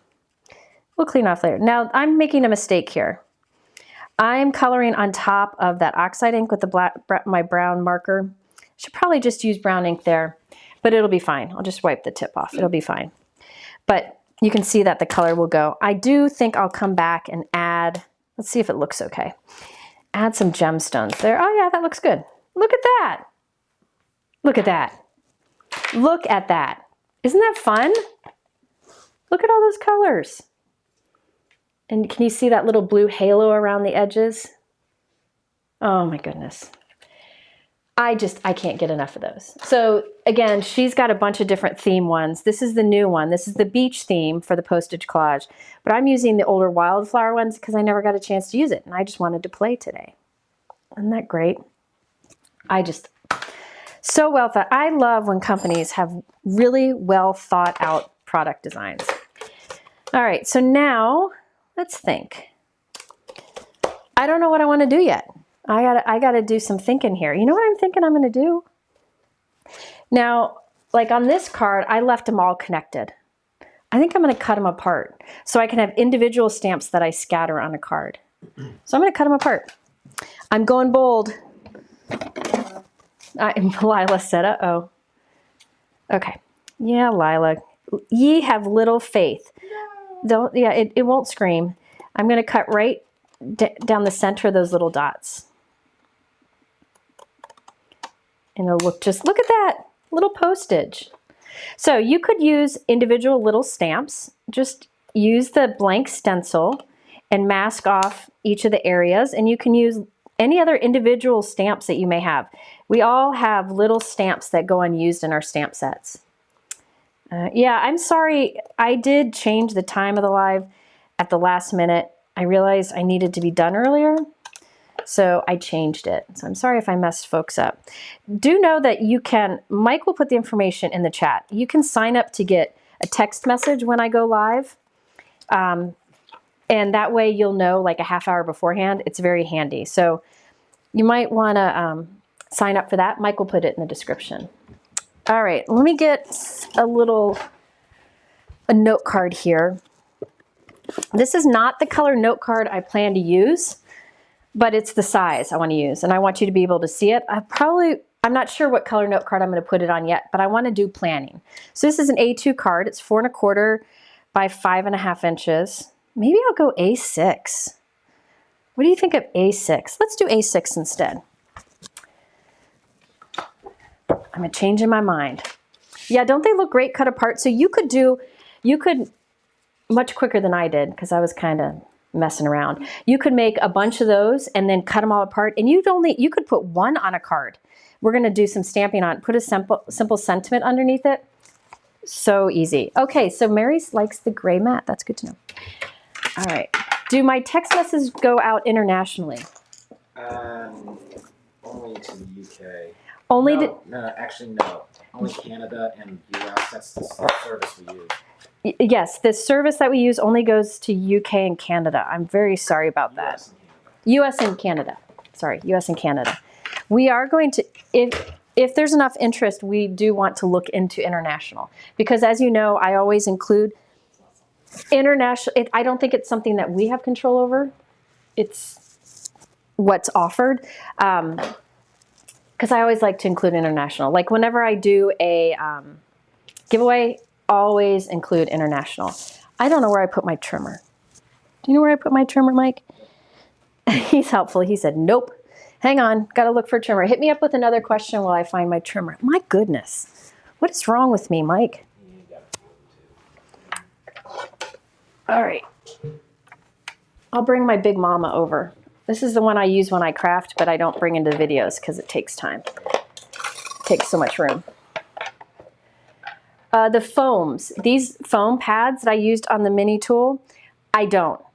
I will keep this and I will only use it with purple Oxide inks. I'll keep this and I'll only use it like with peach Oxide inks. So it's dedicated to that color family. But I won't, like I'll use this for both light and dark purple. So I just keep those. What some people like to do is put a piece of Velcro on the back of the ink pad, and on it you can put your little foam. You could have the bigger foam on there and the smaller foam, and then you only need one of each handle. All right, let me cut this down. What I did here, I'm gonna make an A6 card. Some folks were asking what size that is. The way I like to make A6 cards is what I'm going to show you. There are many ways you can do it. I did a video, I think it was one of my last or second to last pre-recorded video. I showed how to do different size card bases. So I showed the 3 different card sizes that I like to make the most. And in there are a bunch of examples about how to make an A6 note card. But I'm going to show you my favorite way here. What I like to do is take a full sheet of cardstock. This is 8.5 by 11 and fold it in half. So it's folded at 5.5. Then I come to my trimmer and I need to make it 4.5 inches wide. So I'll take it to in that video I show another way to do this, but what I'm going to do here is cut it to 4.5 inches wide, and then it goes 6.25 inches tall. That's what I usually use. Oh, I don't need that. 6.25 inches tall. That's what I usually do for A6. So 4.5 by 6.25. So it's a little bit bigger than A2, which is fun. It's fun to do something a little bit different.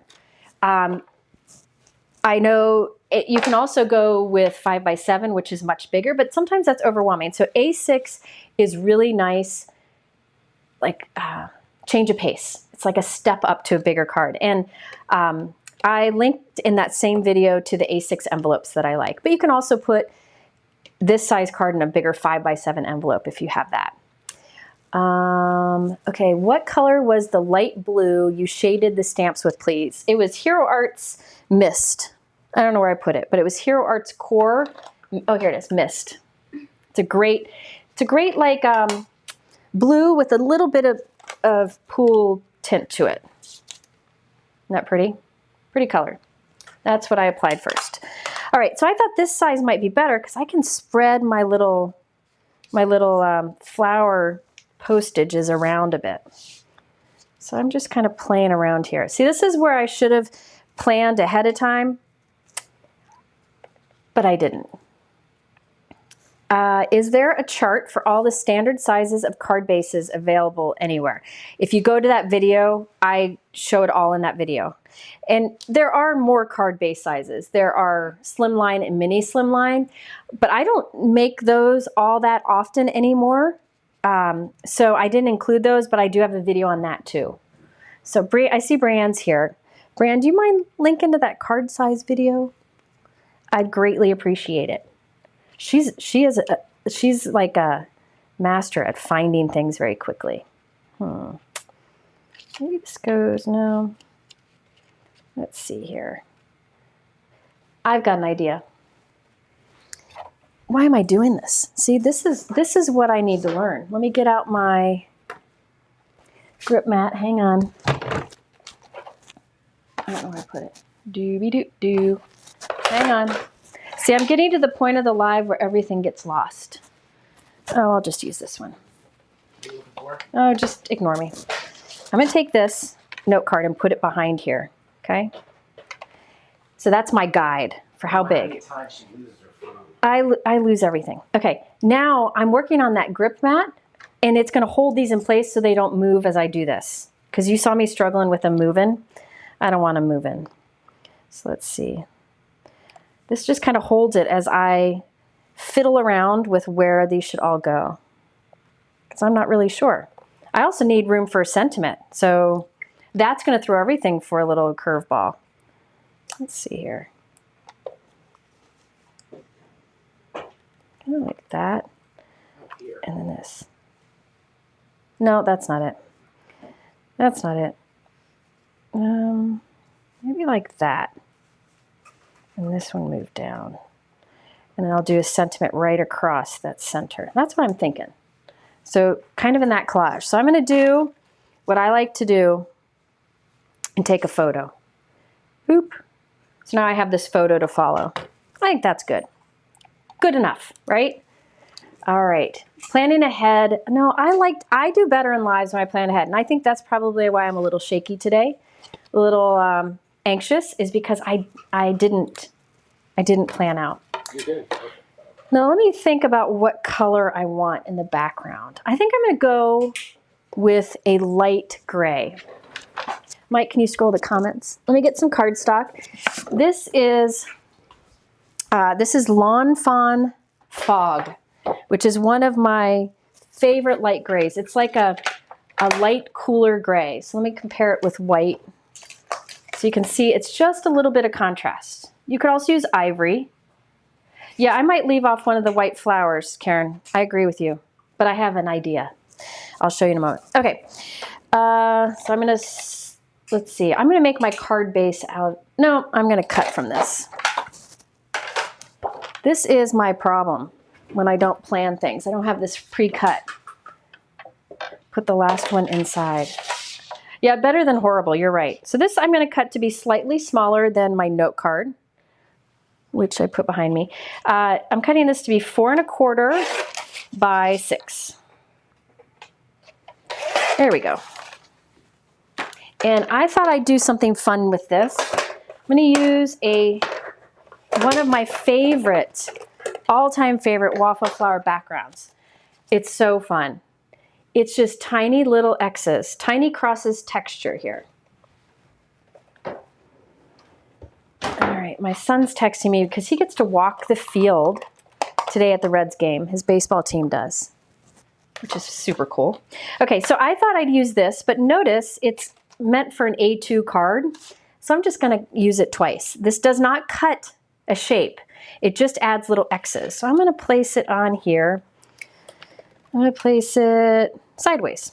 So I'll place it sideways here. And this just does a little X pattern. So I'll run that through. What a weight is the Lawn Fawn Gray cardstock? It is heavyweight. It's probably 110 pound, but it's a nice heavy weight. I'd use it as a base for sure. Shannon said it's helpful to hear my thought process. Well, let me tell you something, Shannon. Getting inside this head is a dangerous place. All right, so you can see I've done little X's there. Love that. So now I'll do some more on the rest of it and run this through.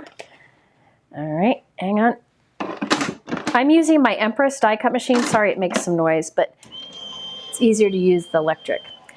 Crystal said Lawn Fawn is usually 100 pound. It's very, 100 pound, high GSM. It's a great weight.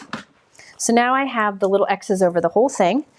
And there is a tiny little line there where my, the plate ended and started. And I just kind of rub that down a little bit with a bone folder and you won't see it as much. When I glue it down and put things on top of it, you won't see it as much. But look at those tiny little X's. Aren't they cute? So let me glue this onto my card base. All right. Mike, why don't we get full chats on the replays? Do you know how, somebody asked about full chat on the replays. I don't know. I don't think we set anything. I'm using more glue than I normally do because there's the texture on the back of this and I want to make sure we have a good connection with the note card. Is there a way of avoiding the line? There is a way of avoiding the line and I didn't do it. Let me just demonstrate real quick. So, but we're going to put stuff on it, you won't see it. If you want to avoid the line, let me just, let me find a piece of cardstock. Hang on. Let me demonstrate on this. I'm not going to do it. I'll just tell you how to do it. So say you're going to use it here and run it through. Take your plate like this, your top plate, and line it up close to the edge and run it through like this. Then it won't get that pressure on that outside edge. But I didn't do that. Sorry. but I don't think it'll be noticeable, but that's how you avoid that line. Being alone with the thought, yes, it's true. Okay. All right, so I have my card here, and I'm gonna go with these. Now, I did this when I first got this stencil set. So I'm gonna take, well, it doesn't have the blue on it. Maybe I'll just skip it. You know what, I think I'm gonna skip this one. I think that's what I'll do. I think whoever suggested that is right. I'm gonna skip that so I have room for a sentiment in there. And then it's an odd number too. So I'm gonna go with those, but I need a sentiment. So you can all help me choose a sentiment here. Let me pick some options. Are there any more questions, Mike?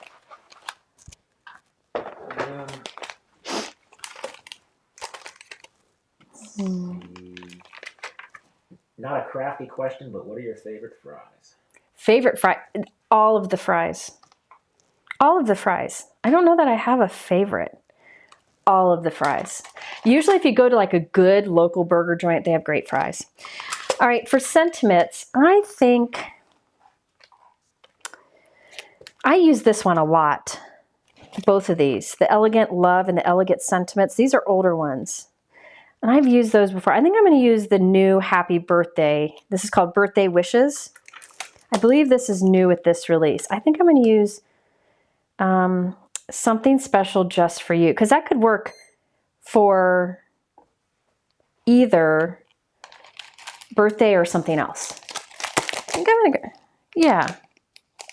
In fact, one of Lila's school counselors is retiring, so I could use that and put a little gift inside.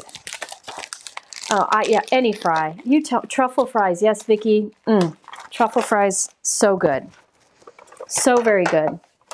Now, I'm going to probably wonder if I want to do this. I think I'm going to do this on black cardstock so it really stands out.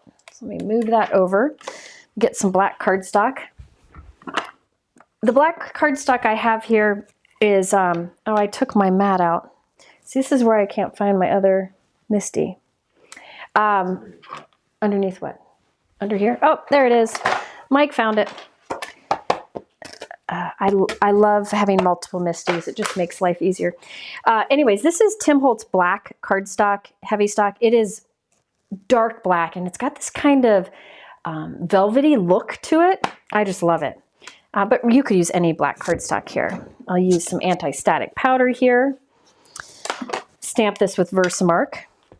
It's a new stamp I've never used, but when you stamp with Versamark, you don't need to like rub your finger on it or use a dry cloth to prep it. Versamark ink sits on it really nicely, or any kind of, I think I need to re-ink my Versamark. Yeah, I do need to re-ink it. And that involves finding the re-inker. Yes, all the fries. Now we all are going to want fries for dinner. But we're having baked potatoes for dinner. Ken said he's going to grill steak and peppers, and we'll have baked potatoes. Oh, garlic fries. That's good too. So I've got some Hero Arts white embossing powder here. It's going to get a little loud with my heat gun because I like to warm my heat gun up before I bring it to the paper. So I'm just going to do that really quickly. Sorry for the noise. Woo. All right, so let's heat set this.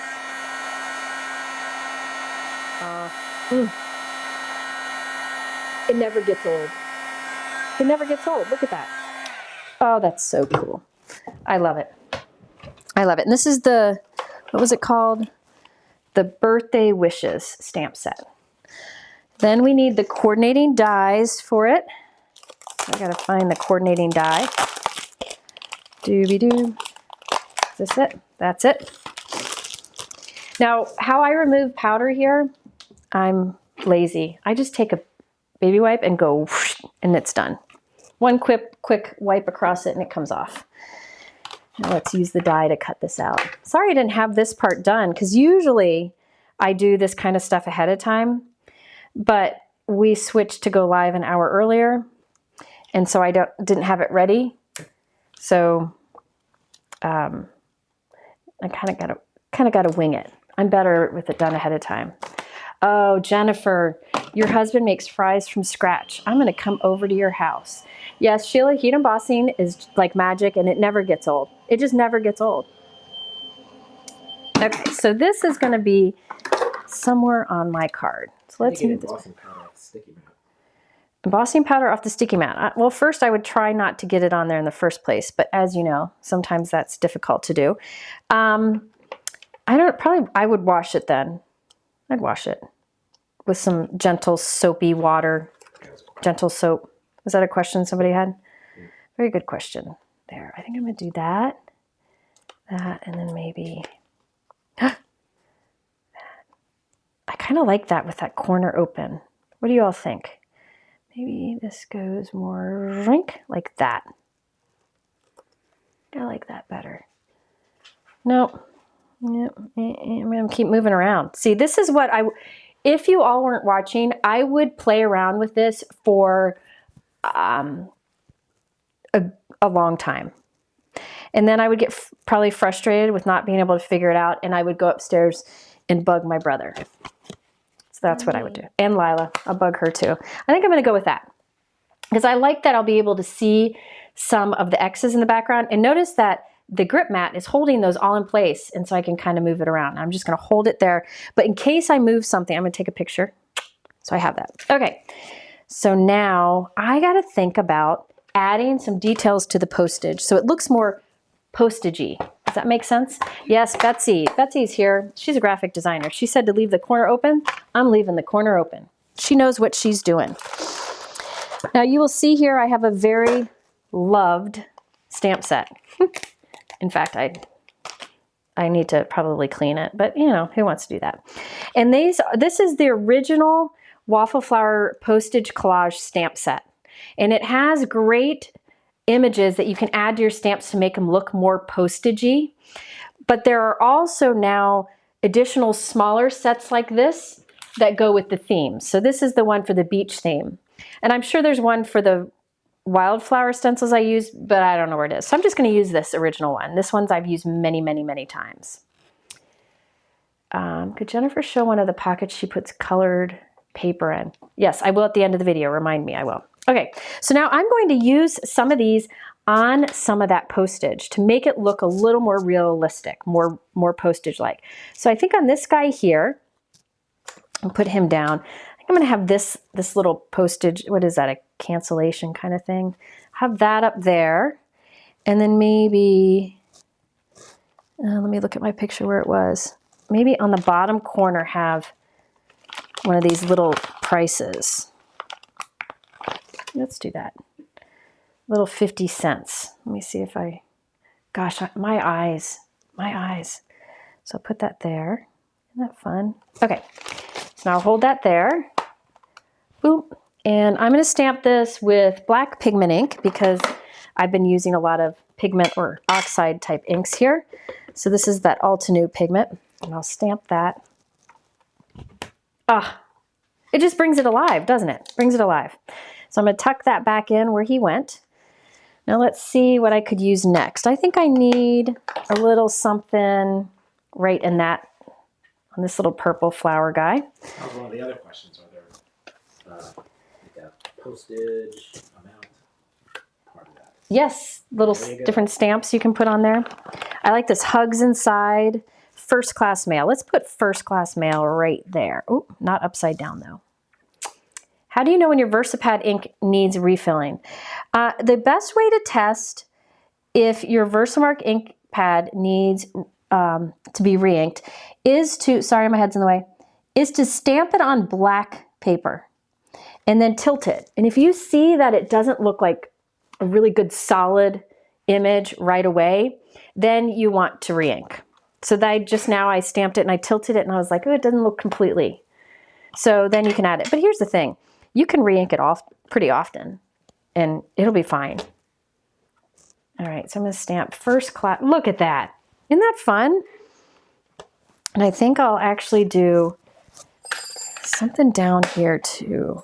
Let's do over this leaf. Let's do one of the circle ones. This is just fun. I'm sorry if it's not exciting to watch, but it's really fun to do. I get crafters really get excited about, even those of us who work doing this, we get just as excited as you do. Tim and I were talking about that in the live the other day. When you see us excited about something, it's genuine. Like either we're excited when we play with it or we're excited that somebody came up with a good idea. And and a big part of that excitement is like, Nina and I have become friends over the years. I have a lot of respect for her. And when I see my friend come up with something brilliant, I'm like, that's my friend, you know, that's pretty cool. It's exciting to see people succeed. Like CZ, Kathy Zilski, when she comes out with a new stamp set, I'm like, you go girl. Christina's the same way. All right, now I'm just looking at my phone picture to kind of compare here. I want to use, let's see, let's put something on this flower right here because there's some room. Let's do this big guy. Hello, welcome everyone. Okay, I'm glad you're all here. I know there are a million and one things you could be doing on a Sunday afternoon. But I'm hoping that not only are you listening, but you're making something too. I'm hoping you're not folding laundry because that wouldn't be as fun. And Lila right now is going through that stage where she thinks doing laundry is fun, and I am riding that wave as much as possible. Right, Lila? And she's not even listening to me. That's good. Lila's right now looking at my wall where I keep all the cards that friends send me, or that card she's made over the years. It's always fun to look back at those. All right, let me see. I think I'll do a little price up in that top corner. Let's do 50 cents. And I like that these are like good basic prices because price of postage keeps changing, as you know. I think all stamps are forever now. So yes, they are, but the price keeps going up. So somebody said, can you scroll down a little bit? Somebody said something about the magnetic mat. I think I should probably talk about that. There was a question with it. Can you order just the magnetic mat? Yes. Let me tell you that real quick here. Oh, that is so much fun. Let me think here. Oh, let me show you. I'm going to stop my stamping to show you. When you have the Empress Die Cut Machine, there are 2 cutting plates and a magnetic mat. You can either cut into the magnetic mat or you can cut into the cutting plate. It's up to you. I used to cut into the cutting plate and then I changed my mind and started cutting in the magnetic mat. I've been cutting in the magnetic mat for some time now. I have a video. It is my Crafty Gift Guide video that came out in December. If you search on my channel on Crafty Gift Guide, it'll show up and I talk about this. But if you cut into the magnetic mat, then the only thing you need to really replace is the magnetic mat, not your cutting plates. And your cutting plates will last you longer. So, and this lasts you a very long time. Now, what I find is, you can see this has been used for a very long time. Eventually, it will start, it doesn't warp, but it starts to flatten a little bit. So you'll see the sides kind of smoosh out a bit, but it still works great. If I find that after a long time, this is flattening a bit, I just bring in my metal shim and I add it in and it extends the life even longer. So you have cutting plate, magnetic shim, metal shim, magnetic plate, and the cutting plate. And I cut down into this. But you can do it either way. You can cut down into this or cut into the cutting plate. I only use the metal shim. I don't use it right away. I only use it when this gets used for a long time and is flattening a little bit. You don't need that metal shim otherwise. I never get warping. I mean, you can see those are bone flat. No problem. It's a great electric machine. If you want a good electric machine, the Empress. If you want a good die cut machine, I recommend the Gina K Intracut. It's sold out again, but it's amazing because you just dial. No need to deal with different plates or different sandwiches. You just change the dial on the side. And she customized those dials for her to be just right. They're fantastic. Or the Spellbinders Platinum, which is just a workhorse, that high quality machine. Is the magnetic mat healing? No, but it takes a licking and keeps on ticking. You could see it had a lot of cuts in it, but it's not a problem. It works really well. Does it work with Spellbinders Platinum 6? What? The magnetic mat? No, it doesn't. It's wider. The mouth of the Empress is wider than the Platinum. All right, let me look at my picture again. So I want something up here. I think I need another circle element. I'm gonna do the sending hugs up here. I wish I had done that one on that corner, but live and learn, you know? Live and learn. I think I'll do that one right up there. All right. How often do I flip my plates? I don't, you know, I always cut into the same side of the magnetic mat. And as far as the cutting plates, I don't really pay attention. Again, I don't find that I get warping, so it doesn't matter. And I'm not cutting into the plates, so I don't have to worry about it. So we have that there, and that's gonna go up here. I think I need something on the blue guy here, something on the bottom. Let's do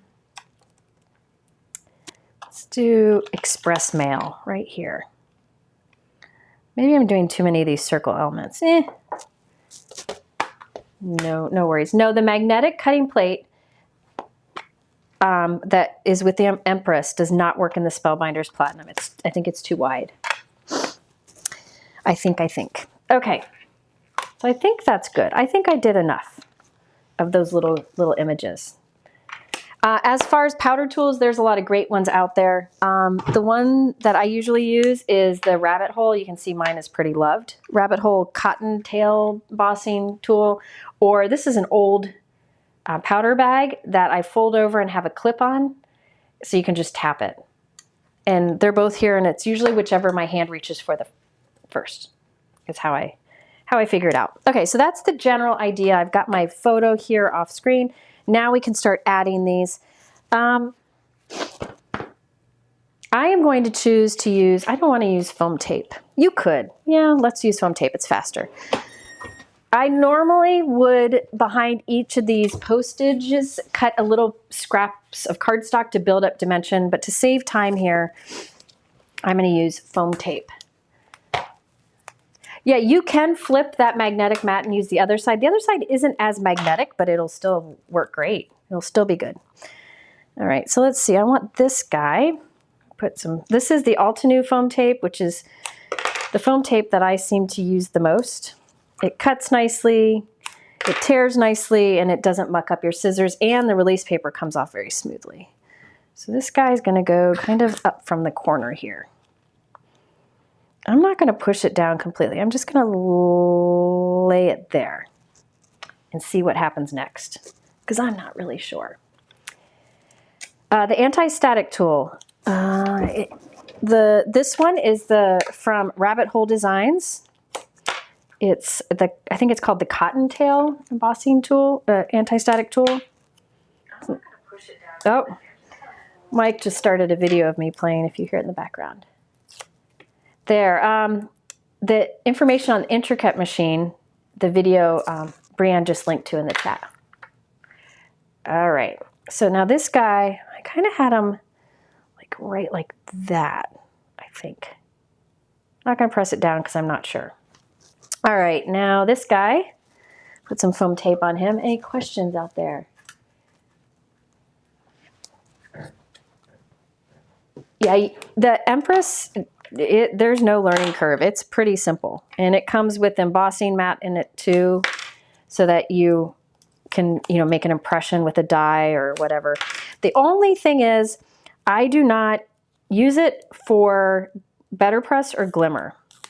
The Spellbinder's Platinum and the Tsukineko Intricut you can use the Better Press or Glimmer system with. Somebody said, tell Jennifer that I use the Impress system with my Platinum. Oh, the Impress, you use the Empress magnetic? Impress system, I don't know if it's... Oh, well, I can try that sometime. I thought it was too wide. She typed it as IMPRESS, but I think that was... It's probably it. Autocorrect. Yeah, it was probably autocorrect. Let's see, I think I'll go right there. All right, what goes into planning your card ideas for future videos? Christopher, good question. A lot of overthinking. Anybody who knows me knows that I overthink absolutely everything. It's not something I'm proud of, and it's something I'm constantly working on. But when it comes to videos, I overthink it. I I like to find, I try to use new products a lot and incorporate older products with it. The reason I like to use a lot of new products is they're available then. If I go and pull a random old product from a website and use it, chances are that little business doesn't have a ton of them sitting on the shelf and it'll sell out and people get upset. So I try to use newer things as much as possible. So I usually look for inspiration from the products. So I will, let's see, let me think here, hang on. Right there. Maybe these need to go, I mean, I'm gonna leave it. Oh, it's upside down. So I like to look at new products and think about ways that I can use them creatively. That is the big thing for me. Let me see where I'm going to put this. Doobie-doo. This is where I'm overthinking. As Tim says, don't overthink the ink. I do try to incorporate older products in to my videos when possible, like I'm doing here. These are older and the beach ones I used are newer. I really try to do that as much as possible because I know people like to see old products used. However, keep in mind, people ask me a lot, would you please use more older products? I need to know what to do with some supplies I have. The chances of me choosing an older product that you have in your stash is pretty slim. So it's in theory, it's a good idea, but it's not always super easy. I'm gonna move up like this. I don't know what I'm doing. I think I'm gonna do that. I think I want that. There we go. That's what I'm gonna go for. Maybe, maybe not. What did I have originally? See, this is where I'm overthinking. This was lower. All right, any other questions? What's my most loved stamp of all time? Oy vey. I don't know. I will tell you, years ago, Hero Arts had a background stamp that was, it was a wood-mounted background stamp that was my, a love letter in German from my great-great-grandfather to my great-great-grandmother. And they scanned it and kind of altered it a little bit and turned it into a background stamp. I forget what it was called. That was definitely one of my favorite stamp sets of all time. I think I'll do that. I'll do that. Did I have that on? Yeah, like that. I don't like that I did that on that circle, but I'm going with it. I'm going with it. You know, sometimes you just have to go with it. Can the Empress do steel rule dies? No, that cannot. The Platinum can, and I believe the Intricut can. I don't have any steel rule dies, so I'm not sure. Can you use embossing folders with Empress? Yes, you can.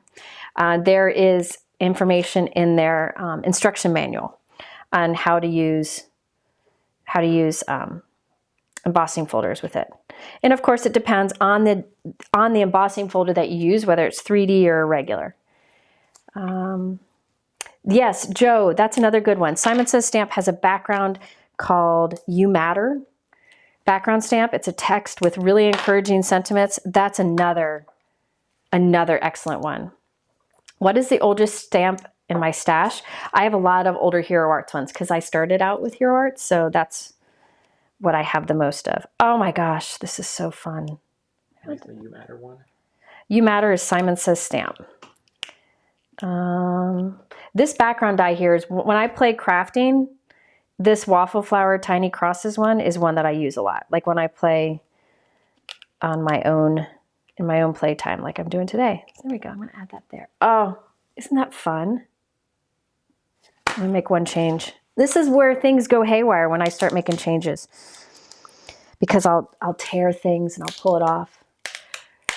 Anne asked, what can you not use with the Empress?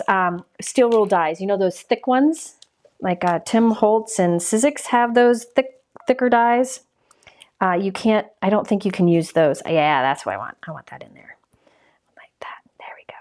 That tucked in a little bit more. There we go. Better. You can't use those with the Empress because this is the thickness that can go through the Empress. Let me see. Somebody said you can use this. Oh, maybe this alone can go through. Oh, it's a tight squeeze. I don't know. There are, oh, another thing that I like about the Empress plates is there's different size plates. They have some that are twice this length, so you can die cut a lot. Then there's smaller ones too, and they all work with the same machine. These turquoise nonstick scissors are Simon Says Stamp. All right, so there we go. And I think I'll probably scatter some little gems on there, but I might do that off screen because, you know, I've been blabbing a long time now. I do think I'll put some little white dots on my flowers. I do different size dots. This is one of those times I should probably step away. I just don't want to. Like, leave it alone. It's kind of fun to keep adding. These stencils are different than Gina's. Look at that. Isn't that fun? Just makes it pop. Adding those black images on the postage makes it look more like postage, and it also makes it pop, and the white also does. I think I'm going to do maybe up in a little white in the center of these. Any more questions, Mike? There we go. Does the ink stain your fingernails? No. I haven't had them stain. I don't know. Somebody asked if who asked? Krista asked if my nails stain. No. Oh, somebody else said that. Somebody else asked that. Okay, so there we have. So this is, you can see, this is A6 card size, so it's 4.5 by 6 1/4. This is A2, so you can get a comparison of size. Just a fun, different than keeping it connected. And again, I have 2 videos linked in the description below that show a lot of ways to arrange and use these postage stamps in different themes. So be sure to check that out. I did want to show you, if I can find it. Somebody asked about the 4th of July. I don't think I have the 4th of July stencils out here, but Mike, I had a card sample from Waffle Flower. Do you mind showing that card sample? It's one of the postage. It's the 4th of July one. It's red, white, and blue. Mike's going to show you their patriotic one. Kathy asked if anybody's going to use the patriotic. I'm not using it today because I'm gonna run out of time here. But there's an example. This one, it looks like it's made. I can't read that. I think it says it's made by Jean. This is Waffle Flower. One of Waffle Flower's design team members did this. So this is the same die, postage die I used, but the patriotic, I believe it's called, the 4th of July or 4th of July, the 4th of July postage stencils. So it's a different stencil set, but the same die. So you could cut those apart and have individual ones too. And that's really fun for 4th of July. And then there is a stamp set that has little images. You can come back here, Mike. This is the stamp set that has some 4th of July images that you can add like to the postage feel. Isn't that fun? So I like that she's coming out with more of these stencils that work with the dies we already have, these postage dies. So there you go. I also wanted to show you this. Maybe I should add this. Maybe I'll add it. Let me add it. I have a few more minutes. Mike is measuring something in my craft room, and I'm not sure what it is. What are you measuring, Mike? You're measuring something. That's 24 by 18. Oh, 24 by 18 is the size mat I have, but I have the bigger ones too. I like the bigger sizes. So I'm cutting another, this is just another thing I'm going to add to my card. Sorry, he's measuring my desk as we talk. All right, hang on. Okay, so I cut another piece of that Lawn Fawn Fog cardstock, just like I have on the front here. It's cut to 4 1/4 by 5 1/2, and it's going to go on the inside here. I'm going to show you, because I said I think I'm going to give this to Lila's, one of Lila's counselors who's retiring. So I want to include a gift card. And I also do need to add some gems to this. Maybe I'll do that before we go. Yes, there are Christmas postage stamp stencils that are fantastic. And in one of those videos below, I use them. All right. This is the new Pocket Slots die. These dies create, these are from Waffle Flower, they're in the new section. These create things that you can add to your card to hold a gift card. So I could cut this right here. It's just a slit with faux stitching around it. I could cut that right here and make a pocket that I can tuck a gift card into. So that's one option. Let me get a gift card that I can use here. I'm going to do a gift card for our local ice cream place because what goes better with French fries and ice cream? This creates two slits that you can tuck in, or this is an ornate one that creates slits you can tuck in. I think I'm going to do,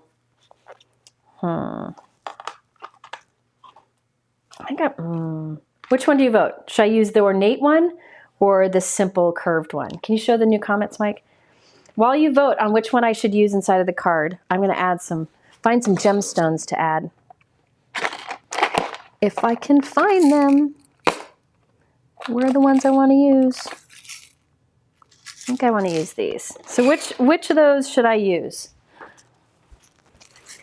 I know I had more. I've ordered more of these because I'm running out.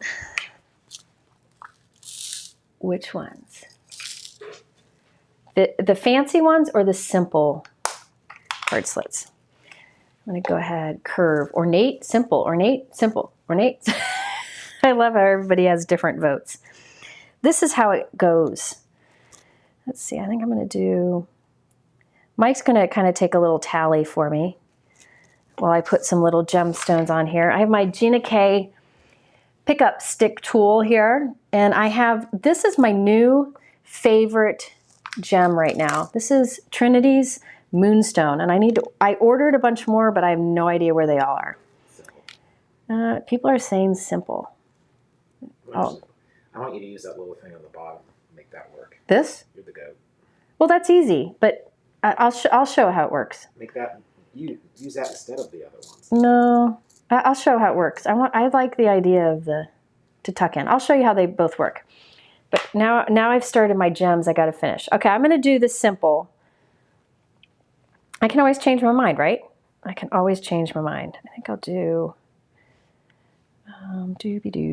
doobie-doo, like that. All right, let me add these. I try to put my gems in kind of like a visual triangle here. I'm out of the big ones. Oh, there's a big one. Yeah. Visual triangle, and I like to also tuck some of them behind the elements on my card, so I tuck that one behind. Now let's put a medium guy over here. There we go. You can see the sparkle. These moonstone are fun. They're like white back to it, but iridescent, and it just seems to match everything. I don't know. Any kind of gemstone would work. I think I'm going to stop there on it for now. Let's do the inside. Now, let me show you how this one works because Mike is curious. Mike's curious about this one, so I'm going to show you. This long slit one here, what you can do is put right here. We'll run that through our die cut machine. Yeah, I like to bling. I like bling. It's not for everyone, but I like bling. Especially, I had that corner up there. I felt like it needed some. I might still. I think I'm going to add some more bling to it. It is the camera angle. They are definitely shiny in real life. So what you could do is cut the slit like this, and then your gift card tucks in it, and you could glue this onto the inside of your card. Okay, so that's one simple way, or on the front of your card, wherever you want. But what I'm going to do is I'm going to use this one and use it like that. Use it that way. Well, let me think. Hold on. I used on the front something special for you. Treat yourself on your special day. I'm going to stamp that. There we go. I'm going to stamp another sentiment. I'm hoping this will fit in there. Let's see if it fits. Will it be? Oh, it's like it's meant to be.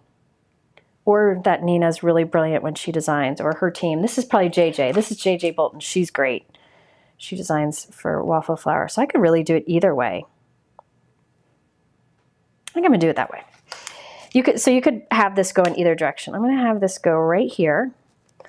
the gift card will be like tucked in there. So like that. Run this through. Debbie asked, will there be a video on the latest release from the Greetery? I don't know what that was. I have not bought it yet. I meant to. My cart's full. I need, oh, look at what I did. I still had that die in there. Oh, I injured my die. I've never done that. Dang it. It'll fix. It'll fix. I'll fix it. It'll flatten back out. What did somebody ask me? I got thrown off by that. Latest Greetery. It's a fantastic release. I need to buy it. I filled up my cart and I never finished it because I went the other day to see if it shipped and it hadn't because I forgot to hit. I did have the other die over it. I didn't realize. I make a lot of mistakes when people are watching. This is why I normally do regular videos. It'll still work just fine.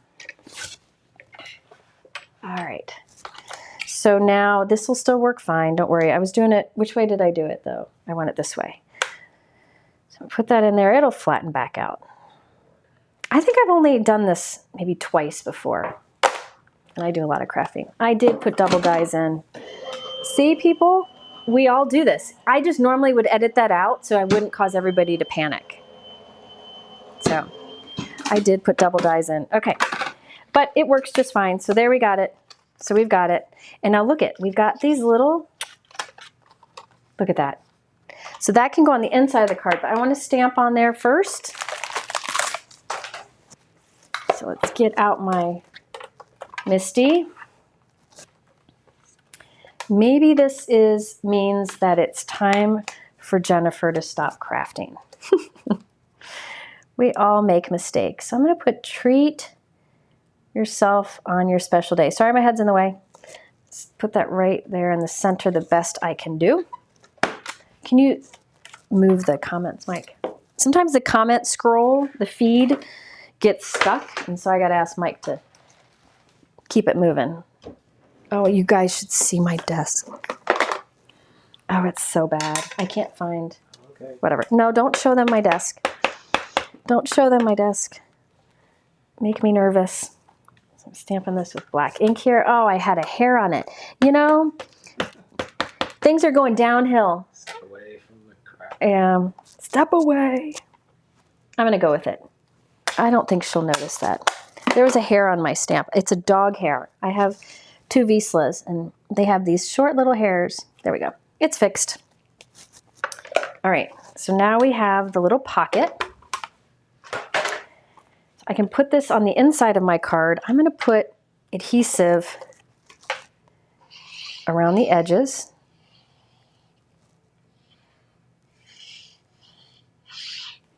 But you don't want to put adhesive between the slits there because then you can't slide your gift card in. So adhesive around the back, but not between the slits there.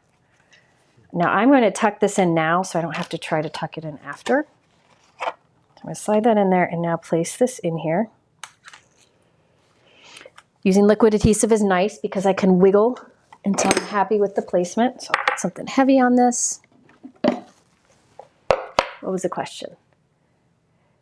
Do I have an assistant? Not an assistant. I have Mike, who's my tech guy, who is my savior in many ways around here. So Mike, who's doing the tech right now, but he's like the tech guy. He helps a lot of my friends also with blogs and stuff like that. And he keeps me in line. He helps me find things when I can't find them. There we go. So now we've got this little holder in here. So you could have used the ornate one and it would just be a little bit fancier. You could do this on the front of your card. But I thought that works out well. And you know what I could do is use that extra one. I could have incorporated it on here, but I decided not to. There we go. It's bothering me, people. It's bothering me. I need a gem in here. I know it's more than I need, but it's a bigger card, right? And bigger cards maybe need a few more. I'm just going to do it. This time I have so many of these tools. This one's from Pink Fresh. So let's see, what size do I want? There we go. I feel a little bit better. Yeah. Almost. Yeah, no, that's good. Sorry. Okay. So these really do in real life. Let's see if I can hold it up. See how it's just this pretty shine to them. I don't know, it works with everything. But you can use clear, you could use whatever you want. If you wanted them really to stand out, you could do silver or black even. I think that's good. Those are the Moonstone from Trinity. And I know I have more somewhere. So there we go.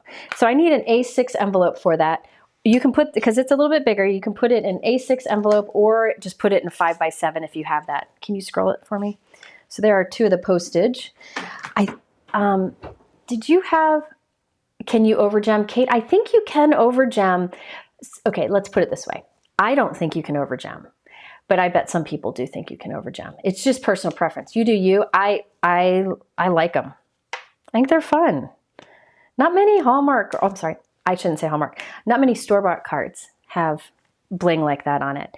Were there any other pictures that I had given you that I didn't show yet? Isn't that fun?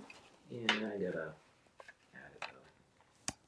I wish you could see let me see if I can show this better. Can you see that shimmer on the, there, see it on the top right corner?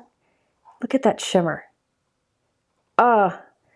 It's an ocean you would want to jump, oh there you can see it on the left, that you would want to jump into. It's definitely a nice subtle sparkle. There we go. I think this is the one here. This one? Oh, okay. That's a card. That card Mike just put up. That's one that I did in one of my previous videos where I cut apart one of the Postage Collage die cuts and scattered them on the card. I should have just followed that same design. But hey, it works. So there's another example. That's an A2 card there. So that video is linked below if you're looking for more ideas for the Postage Collage. Okay, that's good. So let's see. Any other questions? Because I'm going to have to go. I forget what I have to do. Oh, Michelle, thank you for the super chat. Somebody was asking what super chat is. Super chat is a thing that YouTube does where kind of if you like want to tip somebody when you're watching, you can give a super chat. It's not necessary. It's fun. I appreciate it. But you guys watching is remarkable. I really, really appreciate you watching. All right, question. In cards that you use alcohol markers, do you see colors fading over time? I have not noticed that, especially with quality alcohol markers like Copic, Olo, and Altenew. They all have good ones. I haven't noticed that, but maybe somebody in the comments has noticed it and could leave a comment below if they're able to answer that, but I haven't noticed that. I also send my cards. So, I mean, I have some that people have sent me and I don't notice them fading. How did you get your mail stickers not to ride up on the tips? I don't mail stickers. No, how do you get your mail stickers? I think the postage stamp. No, wait, what? To do what? I don't know. Oh, those? Okay. I don't know. Not sure about that. TJ, ask me again. I'm tired. I'm missing. All right. You were going to show... a paper sleeves. Yes, the sleeves. Okay. I think it was Vicky asked about the sleeves I keep my cardstock in. I have two. I'll show you the two and I'll also show you. I'm in the process of redoing my cardstock. I found new systems that work for me because I have a lot of cardstock. I don't think you need this much cardstock, but I make a lot of cards. So behind you, you can see I have some cardstock. I had a builder custom build this for me. And these are the cardstocks I reach for the most. And he was here a few days ago. He's going to put 2 more levels on it. These are like my most used cardstocks. So like, let me pull one out here. Like this is Gina K Plum Punch. And I have these dividers. These are magazine dividers. They're nice and thick. Put the name on it, and then I keep the cardstock behind it, and I can also put scraps in there. I like this method for me, but if I didn't have as much cardstock, I would use my other, how I store the rest of it, which I'm about to show you. Kelly, thank you so much. I hope you're able to craft today. I hope you all are finding time to craft today while listening to me make a mess of my cards. Let me show you the other thing that I have. Now, I have a lot of brands of cardstock. I have cabinets over here, like diagonally across from me and kind of to the side behind me with more cardstock that I have like this. And this is the method that I would recommend the most. These are job ticket holders that I just cut a little bit off the top. And I put the cardstock in there, and I can put scraps in there too. And it's a great way to keep a hold of things. And I label both top corners, and I have them like on my shelf lined up like this. I do have a video that I did many years ago on paper storage. It's on my blog. It's on my YouTube channel. If you search paper storage, it's this same method. I've been using this for years. I just have like my bulk colors I use a lot in the method I just showed you behind my head. And really it's just, I don't know. I also like the look of the rainbow back there, but this is what I like to do. Now my specialty cardstocks, I also like to use, hang on, let me find it, just a second. These are great. These are durable, these job ticket holders, but that's not what they were designed to do. They weren't designed to hold a bunch of cardstock. These are from Simon Says Stamp. These are cardstock sleeves. This is super thick. And you can see there's like this curve cut here. And this is what I keep my specialty cardstocks in. Now, if these had existed when I started the system years ago, I probably would have got these. But it didn't exist, and I don't want these all to go to waste and switch. So this is what I've been reaching for when I get like a specialty cardstock. It's nice finish to it, and it's thicker. So those are some options. But honestly, I think this is a fantastic way to keep paper or cardstock because you can keep the samples in it. I also, for scraps, one of the things that I've been doing lately is if I cut a big piece of 8.5 by 11 cardstock and I use just a little bit of it, maybe like a quarter of it for die cutting, I don't want to just throw, I have drawers for different colors of scraps. I don't want to throw that big piece in my drawer, and instead I cut whatever's left over into 4.25 by 5.5 inch pieces. And I've been keeping in a container those pieces of colored cardstock at 4.25 by 5.5. And those are great to grab when like maybe you just want to die cut a red French fry bucket for your Seagull. I go grab that in one of the smaller, pre-cut smaller pieces that were scraps instead of grabbing a full sheet behind me, if that makes any sense. I keep all of those 4.25 by 5.5 inch color pieces in my cabinet in containers, and I plan to do a video on that at some point. So it's too hard to take down at this point, but I definitely do want to share that sometime. It's on my list of things to do. Somebody asked about my apron. This one, Lori Wilson, she was selling them on Etsy years ago. I don't know if she still has them on there, but I've had it for years. I have a few different ones, and I don't know why I grabbed it and put on. I grabbed it and put it on today because I really don't like this shirt, but that's why. Little tip, there is a company coming out with beautiful aprons this week, and I'll share those when those come out. My earrings. No, I did not make my earrings. I bought those off Etsy. I love supporting people who make stuff, and I just thought they were fun, and they're light. Any other? What? Oh, Lisa and Liz, thank you for the super chats. Thank you. I appreciate it. Thank you. Thank you. Maybe I'll go buy some more little earrings. All right. What about random mini pieces left over from die cuts? I tend to keep a lot of scraps. The littler ones that are smaller than like this size, that are smaller, I keep in drawers that I have designated for colors. So I have like a little drawer of all my little purple pieces. But I was finding I was putting big pieces in there and the little ones were getting overlooked. So I take the big ones, cut them down to 4.25 by 5.5, and then the little ones or whatever's left over goes in those drawers. I have here I have a drawer here with my die cut machines. In there I have all my leftover white cardstock pieces like this so that I can use those anytime I need something small white to die cut. I also keep my little scraps in a container in there too, my little strips. Magazine dividers. I'll have to... I added them to the list. Mike added the magazine dividers to the list below. And he linked to the ticket holders too. These are the magazine dividers. They're great. They're thick. And I use a label maker to put a little... Yeah. I keep a lot of my scraps too. I really do. But I found I was getting a lot of those big scraps where it was like a big piece of cardstock with just a little cut off the edge.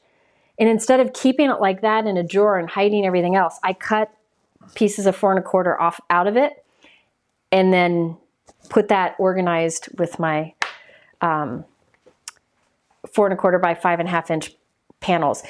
Those I don't divide by brands. I keep them in rainbow order. So if I need to know, if I really need to know that I need Concord and 9th Nectar, I kind of got to eyeball it from those scraps. I could put dividers, but I think that's too much work. Debbie asked, do I have a formula for building my card designs? I don't. I will say there are 2 things I do a lot. And a lot of people don't exactly agree with the first one, but I'll say it anyways. I like to put my sentiment on top of things on my card. For me, I usually put it on top of things. Like if I have a big floral arrangement, I'll put it the sentiment on top a lot. People say, why do you cover it up? Like I'm covering up some of this. I feel like the center of this collage of stamps is the focal point of the card, so I want my sentiment in the focal point. That's just my jam. You could put your sentiment up to the side or off to the bottom, but for me, I usually put my sentiment on top of the focal point of the card, or close to on top of it. So that's one card design thing I do a lot. The other thing I do is, what I should have done today, is look back at cards I've made in the past. If I have a card that I made in the past that I feel like I like how the design came together, I will repeat that with different products. Because then I don't waste the time fiddling with the positioning. Another thing, I have some go-to designs that I do. You may have noticed in my videos, I oftentimes will have a card where there's like a diagonal, a background cut at a diagonal and a sentiment along that diagonal edge. It's a go-to design for me that I can do if I'm stuck and I just want to play with some fun background technique. I'll go to one of those go-to kind of designs. So before you send a card out, which you should send your cards if you can, take pictures of them and keep them in an album on your phone or on your computer, and sometimes scroll through it and be like, ooh, I like that card I made 2 years ago, and do that same design. And it'll save you a lot of time. So create your own kind of go-to designs. Oh, Cheryl, thank you. Cheryl, I think you went live with Jeff yesterday. I missed it. I need to watch it. The action wobbler, is there a specific way to add it? My die cut always leans to one side. You know, I've never noticed that. I gotta find I don't know. I think when you have it in an envelope, it will flatten and it'll be just fine. I don't know. I don't notice anything. Maybe there is, but look, oh gosh, that's so fun. And I love that he just kind of wobbles a bit when he stands up. Mine is kind of leaning, when I hold it like this, it leans this way because it's got the weight of the fries on one side. But when it's standing, you can see it kind of sticks out straight. I don't know. I know there are different action wobblers out there. I don't know. These are Simon Says Stamp action wobblers. I don't know, but it lays flat. It seems to be flat. I don't know. Not sure about that one. Krista asked, would you suggest throwing old embossing powder out when you buy a new powder, or can you just add it with it? I'm not sure. I don't know how old your embossing powders are. When I use a lot of Hero Arts white embossing powder, and I find when I need more, I'll just buy another jar and throw it in, but I use mine a lot, so it's not super duper really old. So I'm not sure. What I would do is ask the manufacturer that you're buying it from. Ask them what they think, because like Brutus Monroe has really great quality embossing powders. So I know if you ask him, if you use his powders, he would be able to tell you. So I would ask the manufacturer about that. All right, I think I'm going to have to wrap it up. I've been blabbing for a long time now. Gosh, has it been 2 hours and 40 minutes? I'm sorry. I'm sorry. Thank you all for being around this long. I appreciate it. This was just one of those where I wanted to play. I wanted to do some crafting for fun and thought I would just join in case anybody else was doing the same thing today. So thank you so much. Let me think a few things. I think I'll be also going live on Tuesday afternoon. So stay tuned for my on my Instagram, social media. I'll tell you what time that'll be. Also, Mike will give a link where you can sign up to get a text when I go live. Sign up for that, and then you'll know for sure. So I think I'll be doing that Tuesday. I also have a pre-recorded video coming out soon, and some of you I'll be seeing at Create this week, which I'm really excited about. Thank you to Nina for this great release. I have everything linked below in the description, YouTube description. There's also a link to a visual supply list, which pulls up all the product images, makes it easier to find it if you want to look for it. I have linked down there the videos other videos I talked about today, and I have linked in the description also a sales category that Waffle Flower has where you can get 25% off. I love when companies have that because, you know, we're always looking for a way to save a buck or two and get some new supplies. So I think that's it. So thank you, Nina, for being here. I'm glad. And thank you all for being here. Thank you to Mike. I think he had to help me teach yesterday and now this. So I think he's going to need a day off. So I'm glad you're here. Have a great Sunday, and I hope you get to do some more crafting. Take care.